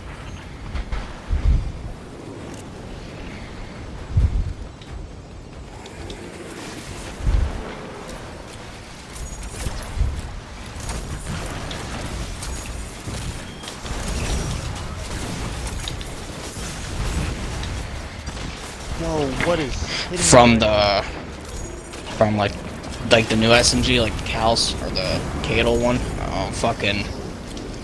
I'm loving it, honestly. I like it.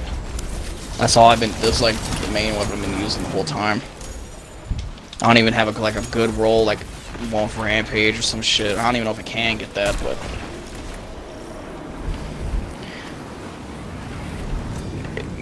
Me too, same exact. Thresh is kind of shit though. That's why, but Surplus is good. Gives me a lot of stability and shit. And then they did the console fucking stability changes for all the weapons. For like SMGs and shit to make them more in line with PC.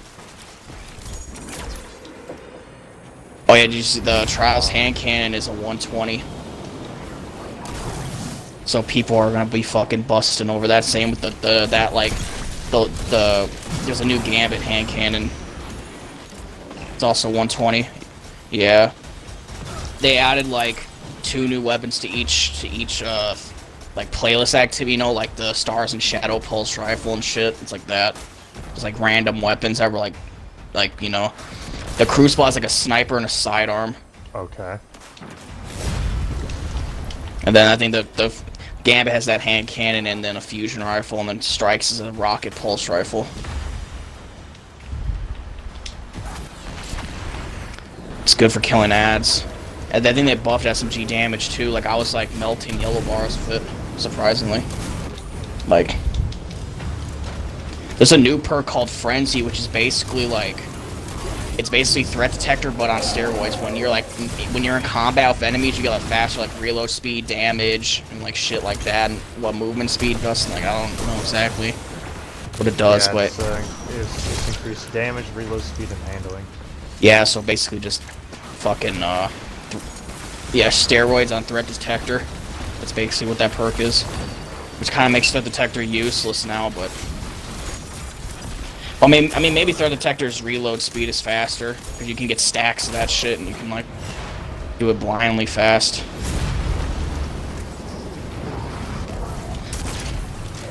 Well, yeah, I mean, it can go down, but just, if you kill the ads, it'll go back up. Just don't, if it gets to 0, you wipe. You gotta restart.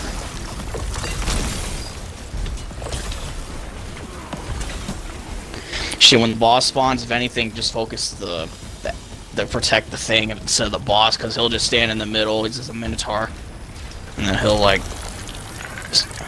So if anything, just kill the ads and then shoot at him a bit, and then when the ads come back, like that's honestly the main Yeah, it's mainly that's what I would mainly focus on. Cause since you're solo, you can't deal with all that shit at once.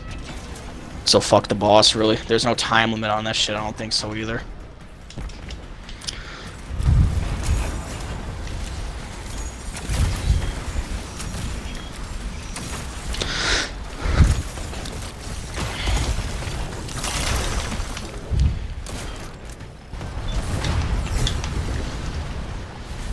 Oh, an exotic. Where is it? Chromatic Fire. It's honestly kind of cracked. So how it works is that you have to hip fire, and when you hip fire, you get aimbot. Like a target thing pops up on your screen, and they like track to the enemies, and then the arrows will stick in the enemies, right? And then you have to kill one of the enemies with the arrows in them with like a headshot, and then the other ones will explode along with that guy or some shit, create a big ass explosion. It's like a synergy weapon. Kinda, yeah. Low key, yeah. And it can create war mine cells too if you have that mod, because it's solar. So that shit could be cracked in like in raids if you're trying to clear ads, yeah. And there's overload bow this season, so I mean, like, if they're doing Grandmasters, you can use that shit. But I don't know I mean, maybe it'll be good, because I mean, there's a lot of other exotics, like Anarchy and shit. But they finally added an Anarchy, skin. In the Eververse, it's Siva. The Siva fucking, like, infused Anarchy. Yeah, finally. It was like the only raid exotic that didn't have one.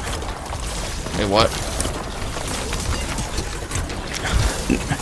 Why?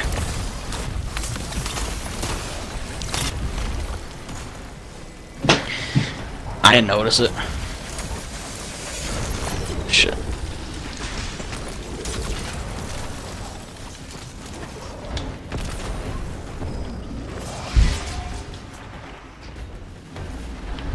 Look at this. Picking apart effects like carrion birds. It's pathetic. There is no glory in what the Cabal are seeking here, just desperation. I mean, I don't even have any of those to begin with, like just the normal version, so I don't fucking...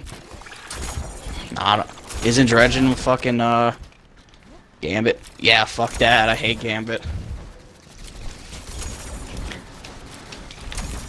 Well, isn't it easier now, anyway? They changed it, like, they gave you the Ghost Shell for free and all that shit, and like...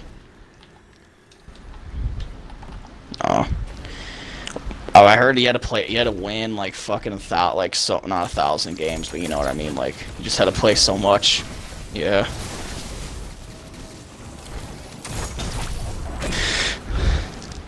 But now...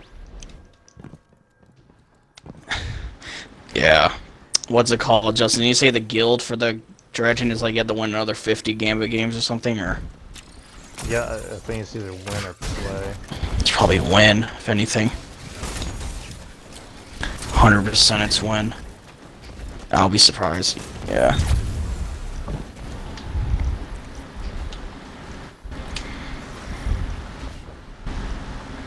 This Legion's champion. The fuck? Guardian. Perform the rite of proving. Call him out and show him the power of the light.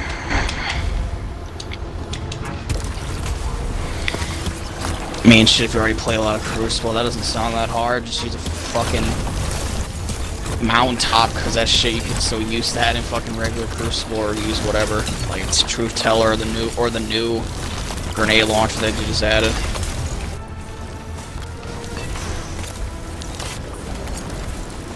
That one's more just time consuming, if anything. Doesn't seem that hard if you are into that shit.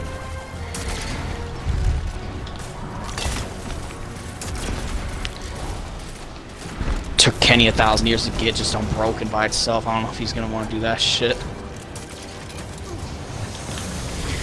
Cause he should have had it like months ago, but fucking game glitched out. Yeah, fuck.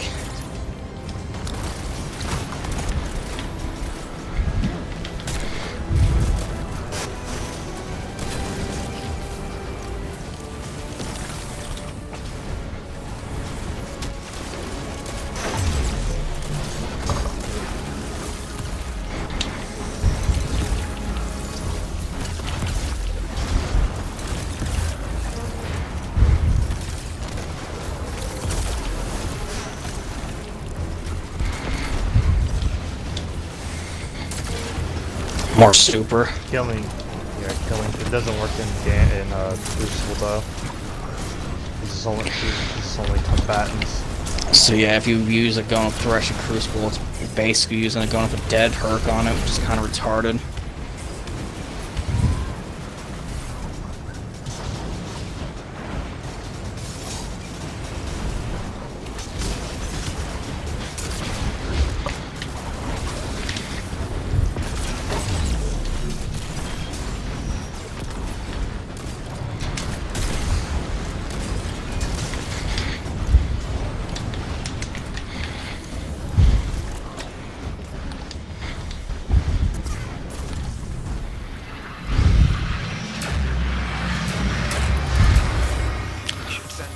I'm gonna go for the middle one.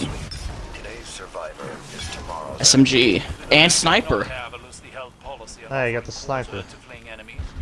The Vanguard asked an Iron Lord to Quick lead their quick forces. draw opening shot. That's funny. They did not wish me to fight like an Iron Lord. They should have asked someone else. While I agree, I can't help but wonder. And my stat sniper's kind of trash compared to mine. Friction is I infuse it. conflict breeds strength.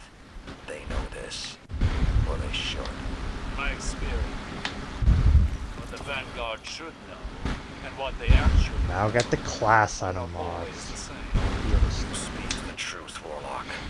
My only hope is that they have not forgotten the Battle of Twilight Gap and the lessons learned there.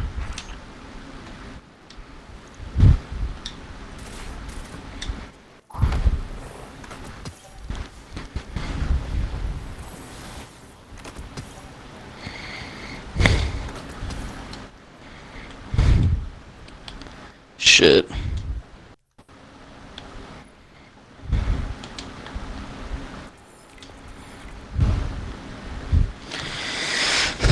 Complete weekly playlist challenges. I need to focus 2 more engrams. I need to get like 13 more Cabal gold.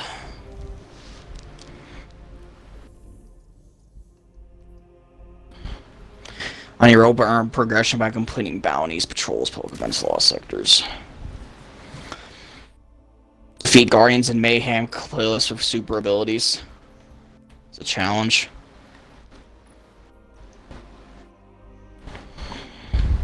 I think this through all the weeks we have.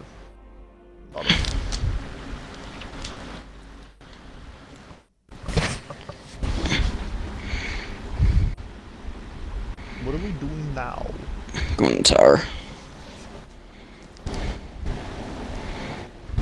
Of different enhancements, and these work very much like the Varix upgrades that we had in Beyond Light. Looking through, we get bonuses that can grant extra Cabal gold, more Umbral Engram drops, increase the amount of currency that we can hold, or how many charges we can hold, and a bunch of other things. And to get these upgrades, we actually need to complete seasonal challenges. So, if you go to the Season Challenge tab, this week, the first 3 challenges offer War Table Reputation. And from looking at the description on the table, it does appear that this is how we'll make the various upgrades. So, it also appears like we're going to be somewhat time limited to a certain number of reputation ranks each week. And every week, a new week of challenges will actually appear in the Season Challenge tab. And we can see at the main War Table screen certain mods and cosmetic items which unlock at different ranks. So the War Table upgrades basically make life easier and more rewarding in terms of how much stuff will drop via the Hammer and the Recaster. But you'll notice that the Prismatic Recaster also has various unlockable tiers for focusing engrams. So when we take a look, a bunch of the engram tier options are actually made available by completing kind of mini weapon challenges and things like that. Things like making so many sniper kills, for example. Oh my god, each one of these is going to unlock a different focusing tier, a specific option to target a certain loot drop, or certain stat rolls and things like that. And so there is quite a bit of grind, and this is basically how the reward system for the season content's going to work. And of course, the bespoke rewards to the Umbral Engrams right here will be the season armor set. Of course, these will drop via the season pass, but going after specific roles and stuff like that, a lot of it will come. Now I need to go to the helm. But in terms of the specific weapons, we've got things like the Extraordinary Rendition, an aggressive frame SMG. This one goes in the kinetic slot, but also things like the Imperial Needle, a lightweight frame energy bow, the Far Future, which is a new adaptive frame energy sniper, but then the Code Duello, and this is a high-impact frame rocket launcher. The potentially interesting rolls on those, and also the Season Pass weapons are featured in this, as well as a bunch of other kind of world loot. So not only do we have the unique rewards, but other kind of world rewards as well. I will have a separate video on loot tables, new weapons and perk rolls and things like that soon. But in terms of battleground mechanics, they're pretty basic. In the first area we need to clear champions, of which there are 3, before we're able to progress. The second area, champions which spawn in the center will drop bombs, and these need to be used to destroy 3 terminals, after which a boss phase will come up, and once again, champions will spawn periodically, and these will shield the boss until they're taken down, but also you get things like the orange boss bubbles that can be destroyed by taking out destructibles in the center. And that is really the basic explanation of the battle. Oh, so the seasonal power cap's 310. Battlegrounds, and we'll run some out at the end of the video right here. And for Is that Pinnacle power cap or just seasonal? The Hammer of Proving, Prismatic Recaster, and the War Table. Lots of different kind of systems going on and interacting with each other right there. So give us your thoughts about it for now, but I'm going to jump back in and carry on getting my head around this new content. If you guys have found the video useful, a rating below really does help us out on the channel, but also feel free to get subscribed if you want to be kept up to date. And for now, I appreciate I'm gonna put this.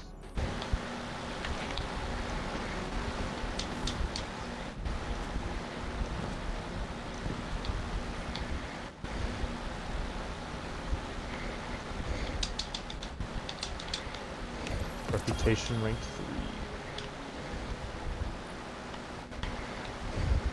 3. Ooh. Red Legion chest 1. What? Oh, so you have to earn ranks to even. Okay. I thought I could. Man, that's some bullshit.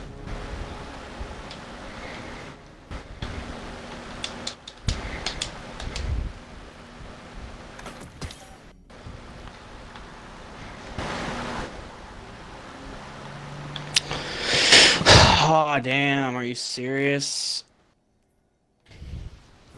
Chest plates. You can look at them in the collections right now.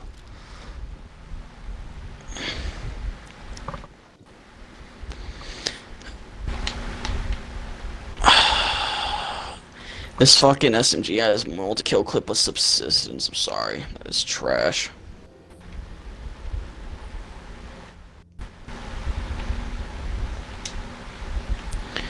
Really?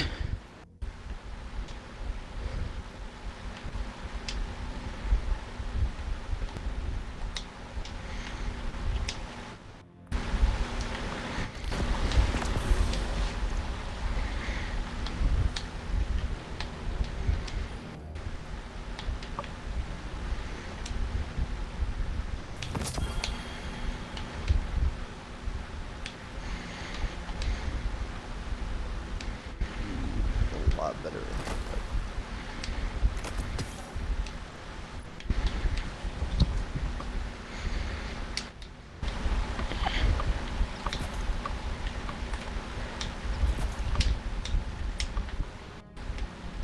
They gave console players less recoil, but then gave PC players more.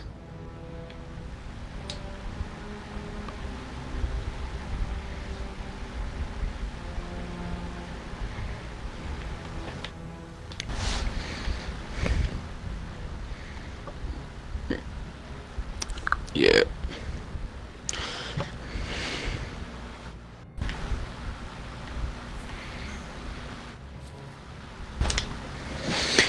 They should just have an opt-out thing.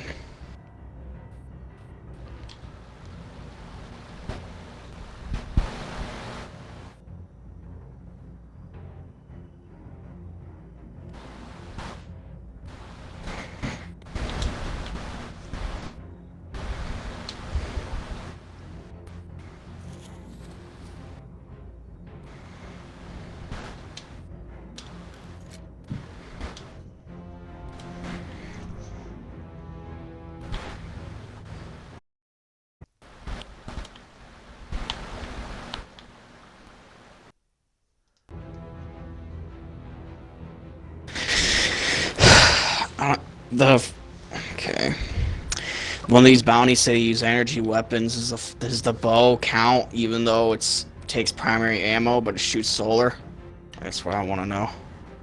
If it says energy, then yeah, just use that.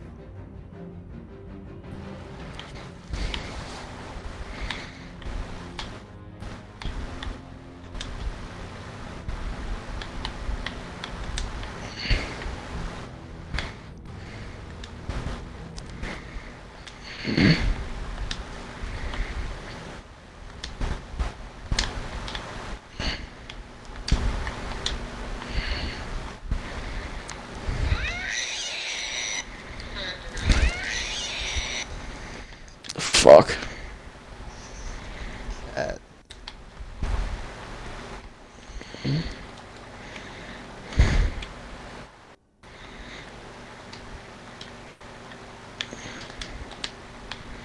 Man to be executed for rubbing his penis on Mao Zedong's corpse. I rub Zedong on Zedong.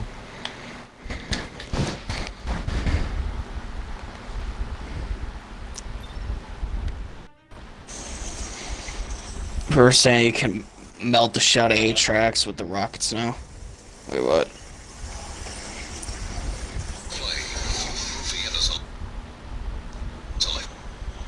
Yeah.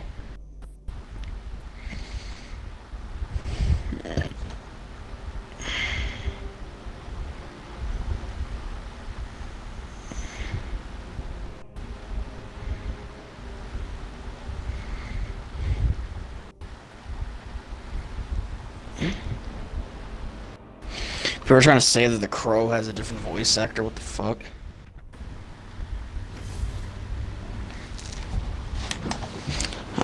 I don't hear it. Their first Waking Vigil drop, like with the new, like, infusion level, fucking ricochet round, slide shot, opening shot.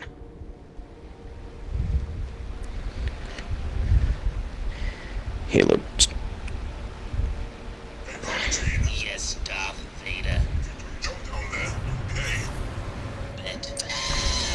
Shit.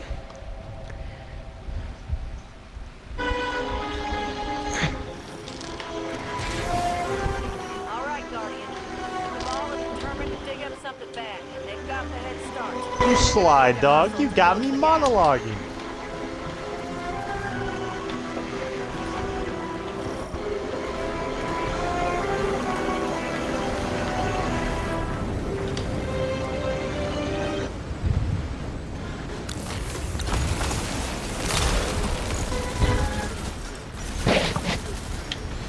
Bungie loves environmental death.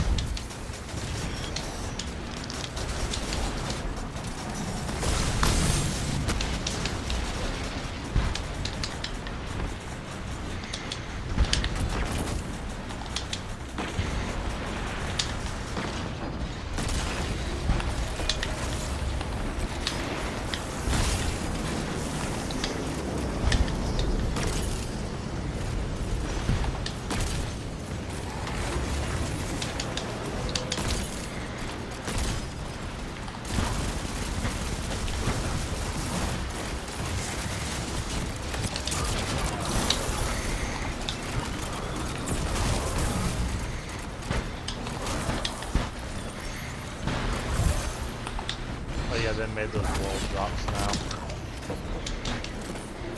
Or just whatever you have to get them.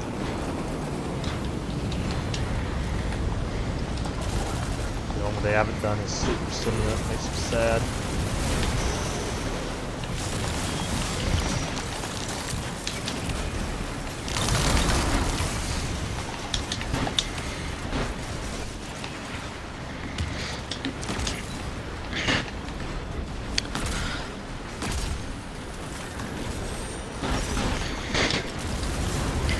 Justin, I can't believe y'all didn't want to do Spire Stars to get that fucking Catalyst shower fucking garbage. I kill you. Alright.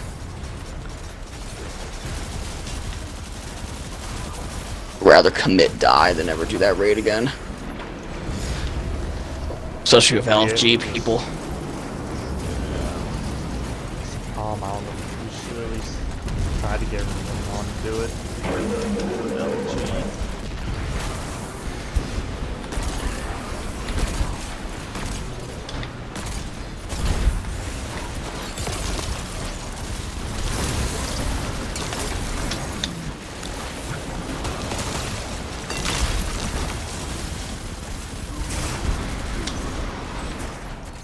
Nah. Well, not this season, though. At least next season.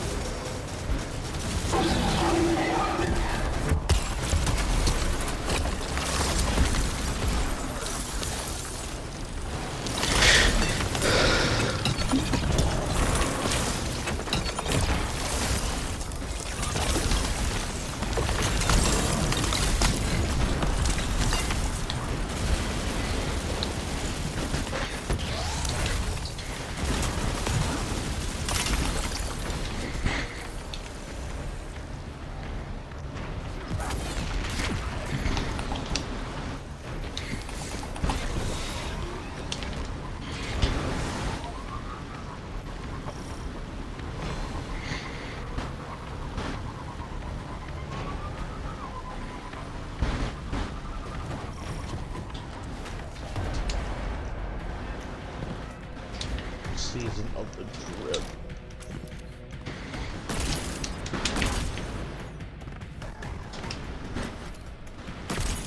No rockets.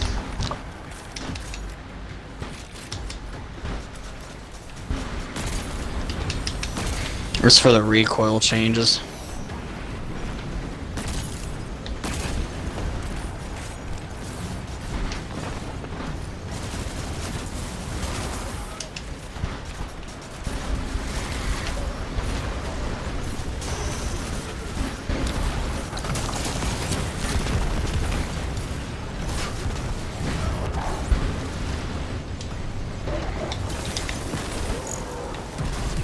Nope, I don't have it.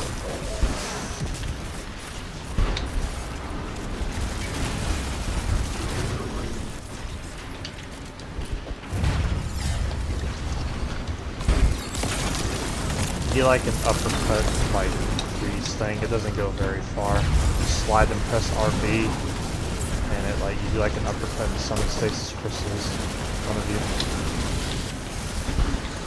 It's not anything to going home about.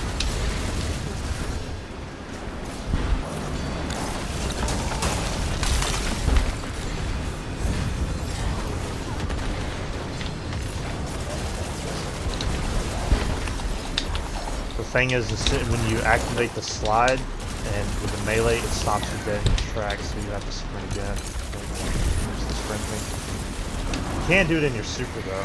Like you can spam it, but like I said, it doesn't go very far.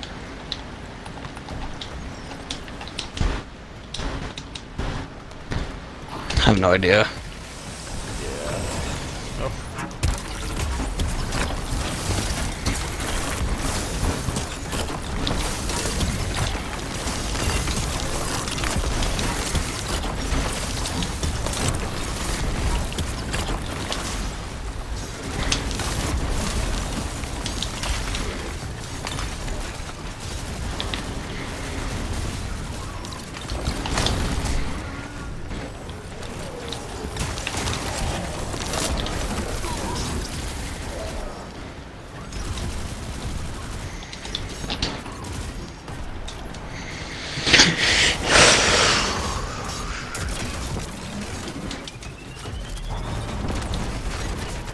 Who happened? Oh, please.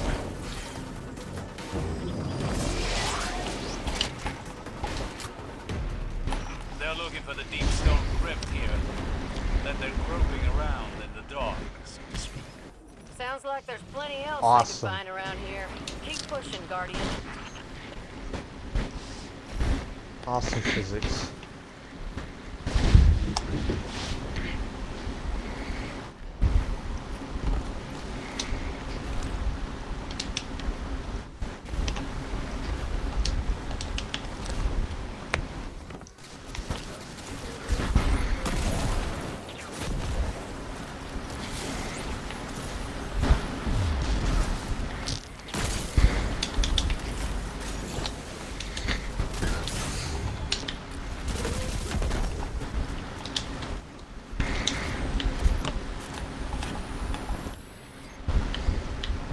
I have acquired Freezy.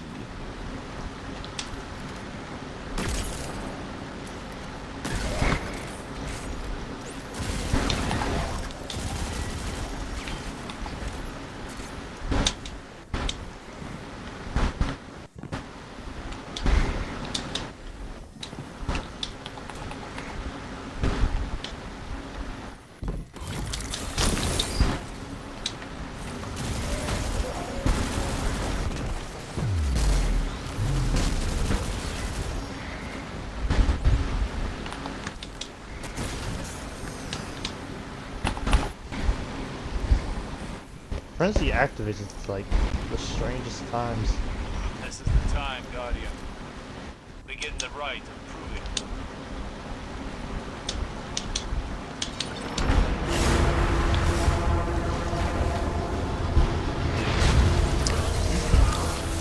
Oh yeah, the Bungie Halo stats shit are gone. Sad days.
Same chicks. Linear fusion rifle kills. What the fuck?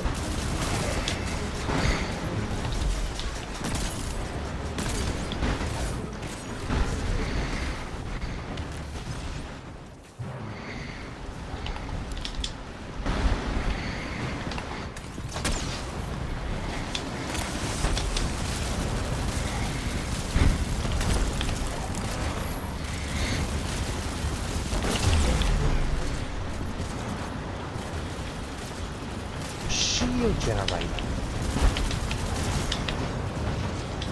A hunter lays a trap for its prey.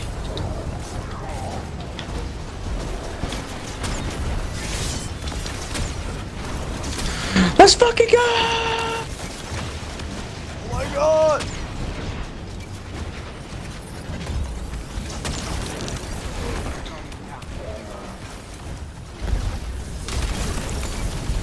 I have no ammo. This takes a while.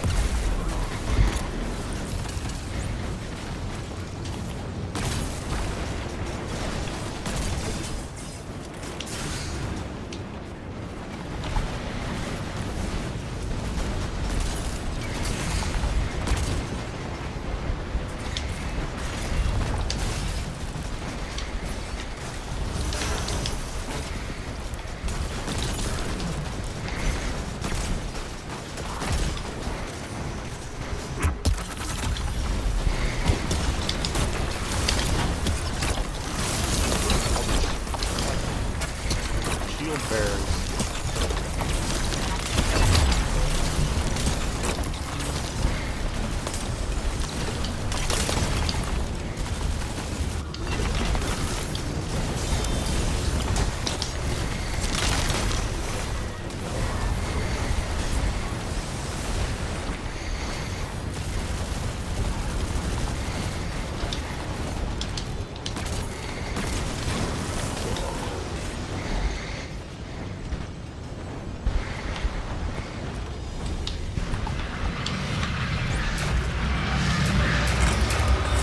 That should be enough to scare them off.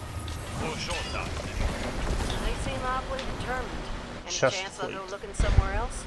Doubtful. Umbral. Sending the Guardian in has convinced them to return.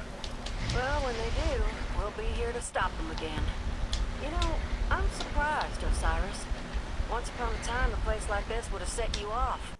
Ranting and raving about Vex algorithms and prediction encoding and other Defeat stuff no commands one with understands. void supers. Defeat commands with solar abilities. Oh, so awesome.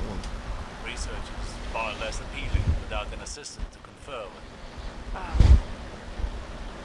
Yeah.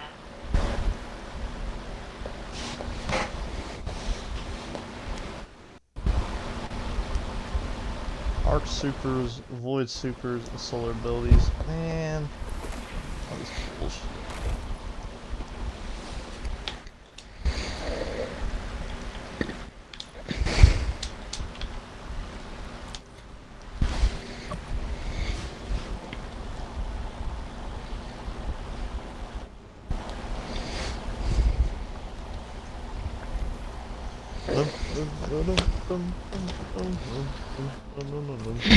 Whoa, whoa! I used to rule the world. Boy. That's when I ruled the world.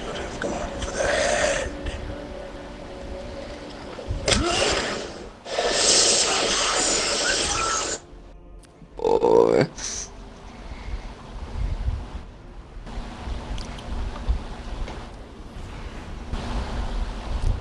Oh god, I got Adrian syndrome.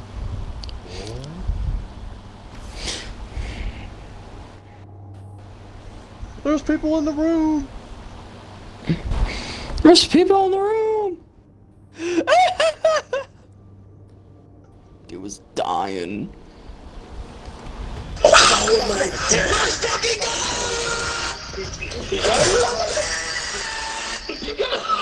He got the car. Oh my god. He got the car. That's crack attack. Oh my god.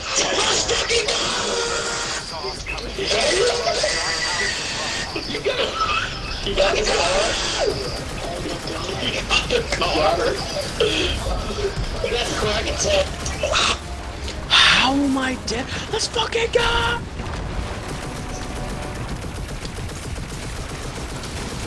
That's the one thing I've yet to do on that map. I'm doing an Easter egg, just doing a lot of shit. I've yet to go for the high rounds. I've tried. The game does not want me to. Crash. Yeah. The first time I played it, man, I was going to actually try to go for it. Like I said in that post of mine. Oh, this dude's using the Skyburners. I saw that Rick Hacks video. Hey guys, Rick Cactus, you almost spent 20 minutes doing my intro.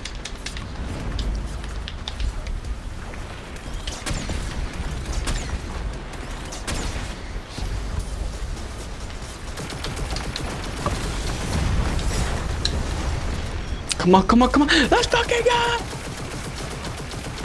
Oh my God! Let's fucking go!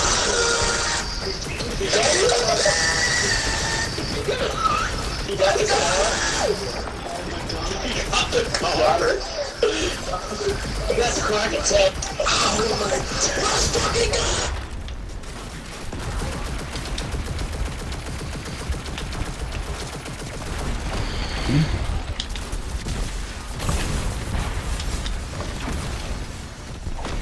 Fucking Thresh. Oh my god. About to have an aneurysm, the fucking Threshes, bro.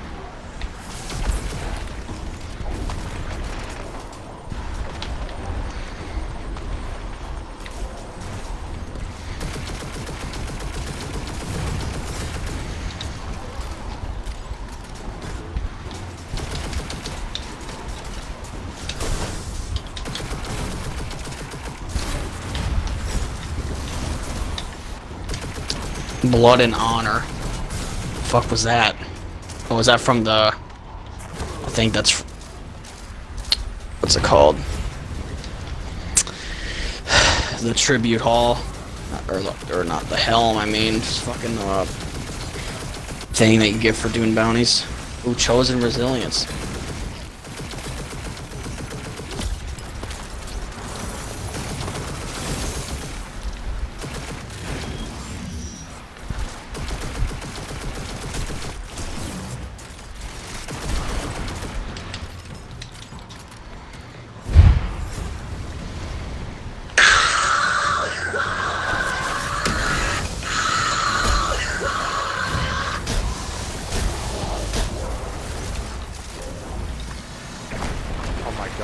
Bounties easier, all you like, you got like 3 kills and got this shit done. This one right here.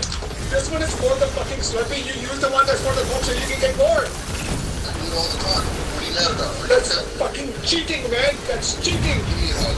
Give me a hug. No, you fucking use this one. This one. This one is the Slurpee cup. Okay. This one is double cup. You know what? Where's the Peach Madness, huh?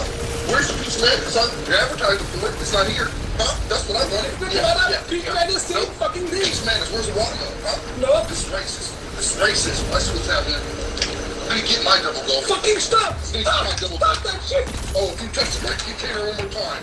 You touch my container. Use the fucking light gun! Damn, it one-shot me, bruh. Okay. Why am I being pushed? $19 Fortnite card. Oh my god! Boy.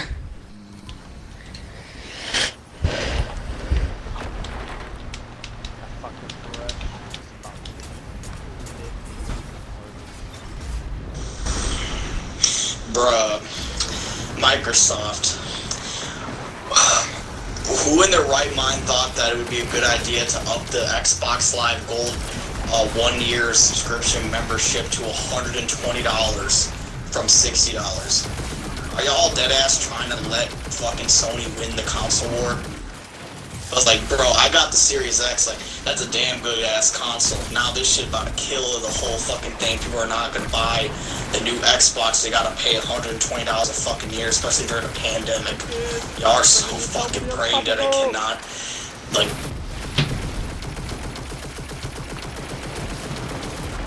Fly Icy Storm!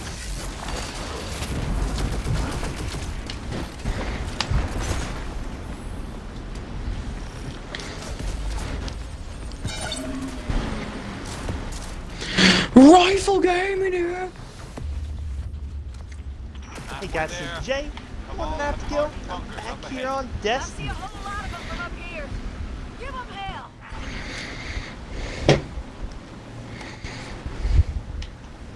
Bruh, for this, they should like. I remember this day very clearly because when I go anywhere. Oh shit, my spine chilling stories fucking is live. G-Mix. I didn't know it was gonna be at 5 o'clock. What the fuck? If he sees another dog freak out, even if he's in my backpack, he's pretty protective of me. This day I was debating I'm not taking him. Was going to run the target and didn't really want to deal with him going into that store. So pretty much I decided to keep him at home. Well, just before I got home, just before I left, I got a whim to just take him. I don't know what that is. Oh, okay, never mind, I got it. Almost like a gut feeling. Though at the time I really hadn't thought about it. We walked to the store. He has no instant, and we leave. I was glad he went and didn't freak out. As I was leaving him, I noticed a man off the side. Immediately, my intuition picked up on this guy, but I didn't listen to it. I always do that. It was just another gray, the gray beanie. I thought it was weird because it was hot and sunny. He obviously wasn't trying to look like he was blending in. Looking back, it was painfully obvious what he was doing. But, yep, I know. It's not about money. It's about sending a message. Here. That was no message. This is a message.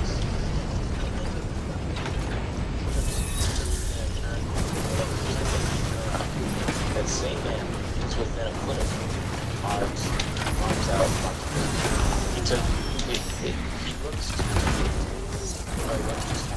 and his face tells me I wasn't supposed to see him. It's just a I pulled with my dog. He close. and looked back. Guy's completely gone. Okay. Like I knew what. But he doesn't know about the art. You guys without finding the remaining healer please, Jesus. Since I do my phones and always look behind me. Or do it when I know there are a lot of eyes on me. Always I have some form of protection. And like I said, my intuition it's my attention, no matter how small. I listen to my hunches. So, should we do something about this? No. Let them fight. When I was a kid, I believe that it was her who saved him. Very protective. And I spent. But sir, Corporal, I want to see who wins. It was obvious the man was trying to abduct me or hurt me. If it was for not my dog and whatever pushed him, I wouldn't be here today. I admittedly it was a sex trafficker because how he went about it. Bitch, I'm about to bust. Bitch, I'm about to bust. Fuck bud. And Bust. walking so quietly. Walking that bitch like wom wom.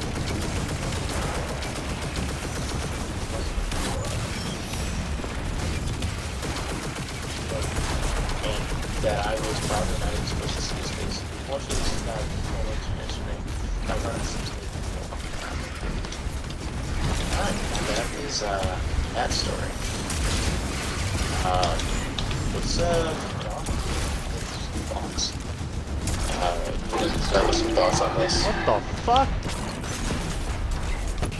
I can start. Okay. Oh my god, this is Stupid, ain't it?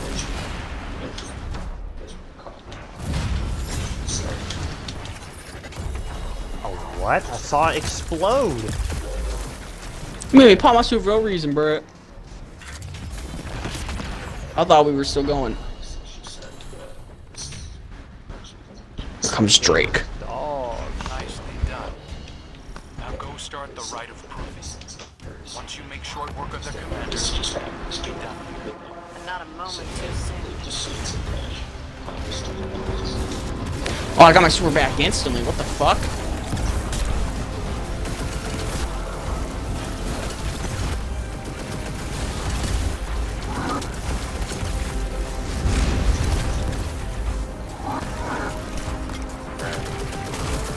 Well, you know, all the stuff she was saying, I'm just kind of thinking is that she's really said it was her, and she only knows herself best. We don't really know anything else about the situation. At least on, you know, what happened to her mother, and you know, if she feels her mom, she feels her mom. So I'm just going to assume it was. I'm glad she's out there protecting you, especially in the moment. I think it's like a guaranteed umbral every time you beat a fucking this shit, even if you don't have gold. I think you always get one. Seems like. I mean, we have to test that theory. I'm glad that she's safe because I hate. Stoppable.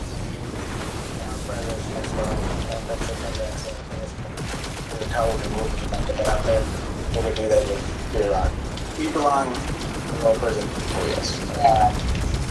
But you know, it could have been like, yeah, I think.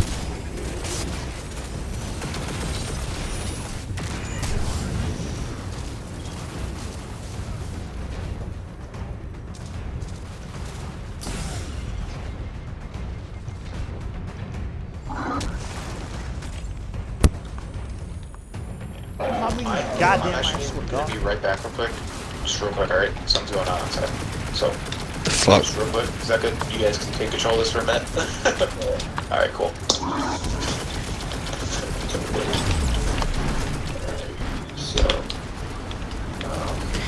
The sniper's pretty good, I'd say. I like it.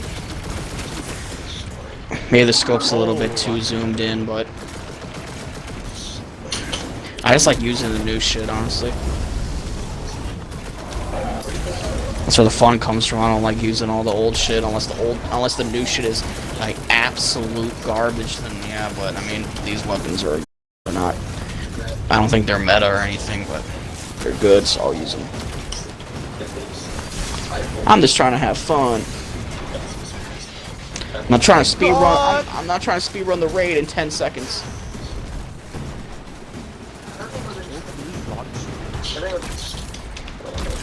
Are you trying to say people are dissipated like paranormal thing or something like that? Yes and no. I think he just probably went to this bar. That's my.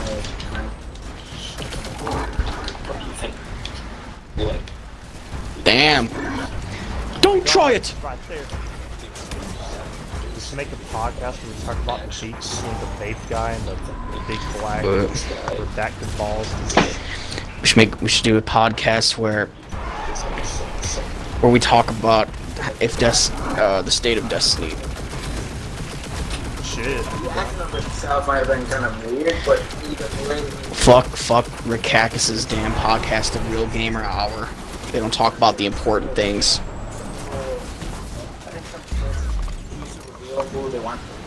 I can respawn. Talk about if Petrovenge or Lost They did that. What even is barrier pulse rifles or some shit or? Yeah, it's barrier pulse. Loki should put that on because I mean I'm using all the time right now. We'll do some strikes after this, see if we can get some more gold and if we can get the new strikes because I'm trying to play those.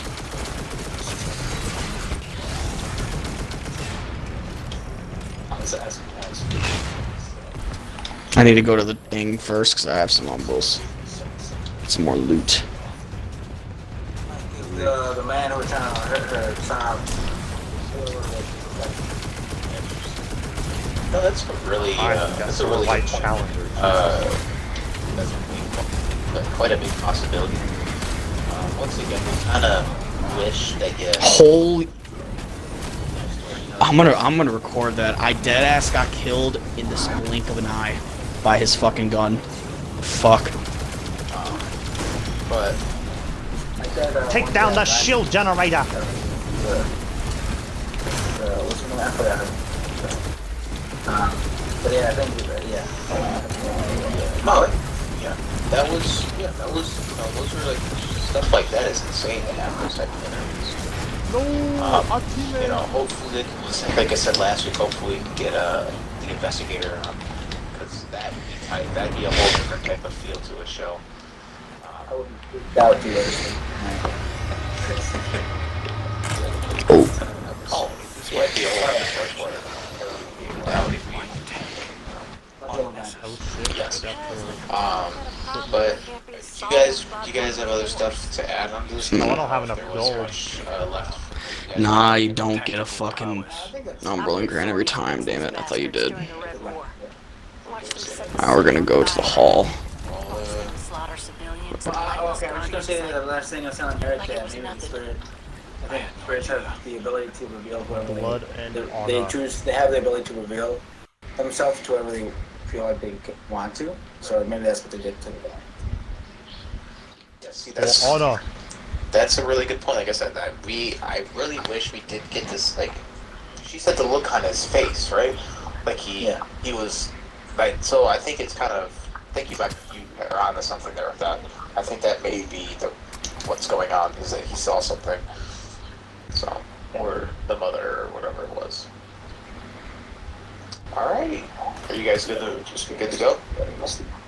Yes. Alrighty. Appreciate the story. This is a good story. Alrighty, Eric, you got this next one? So, yes, I do. I'll have to restart the screen again.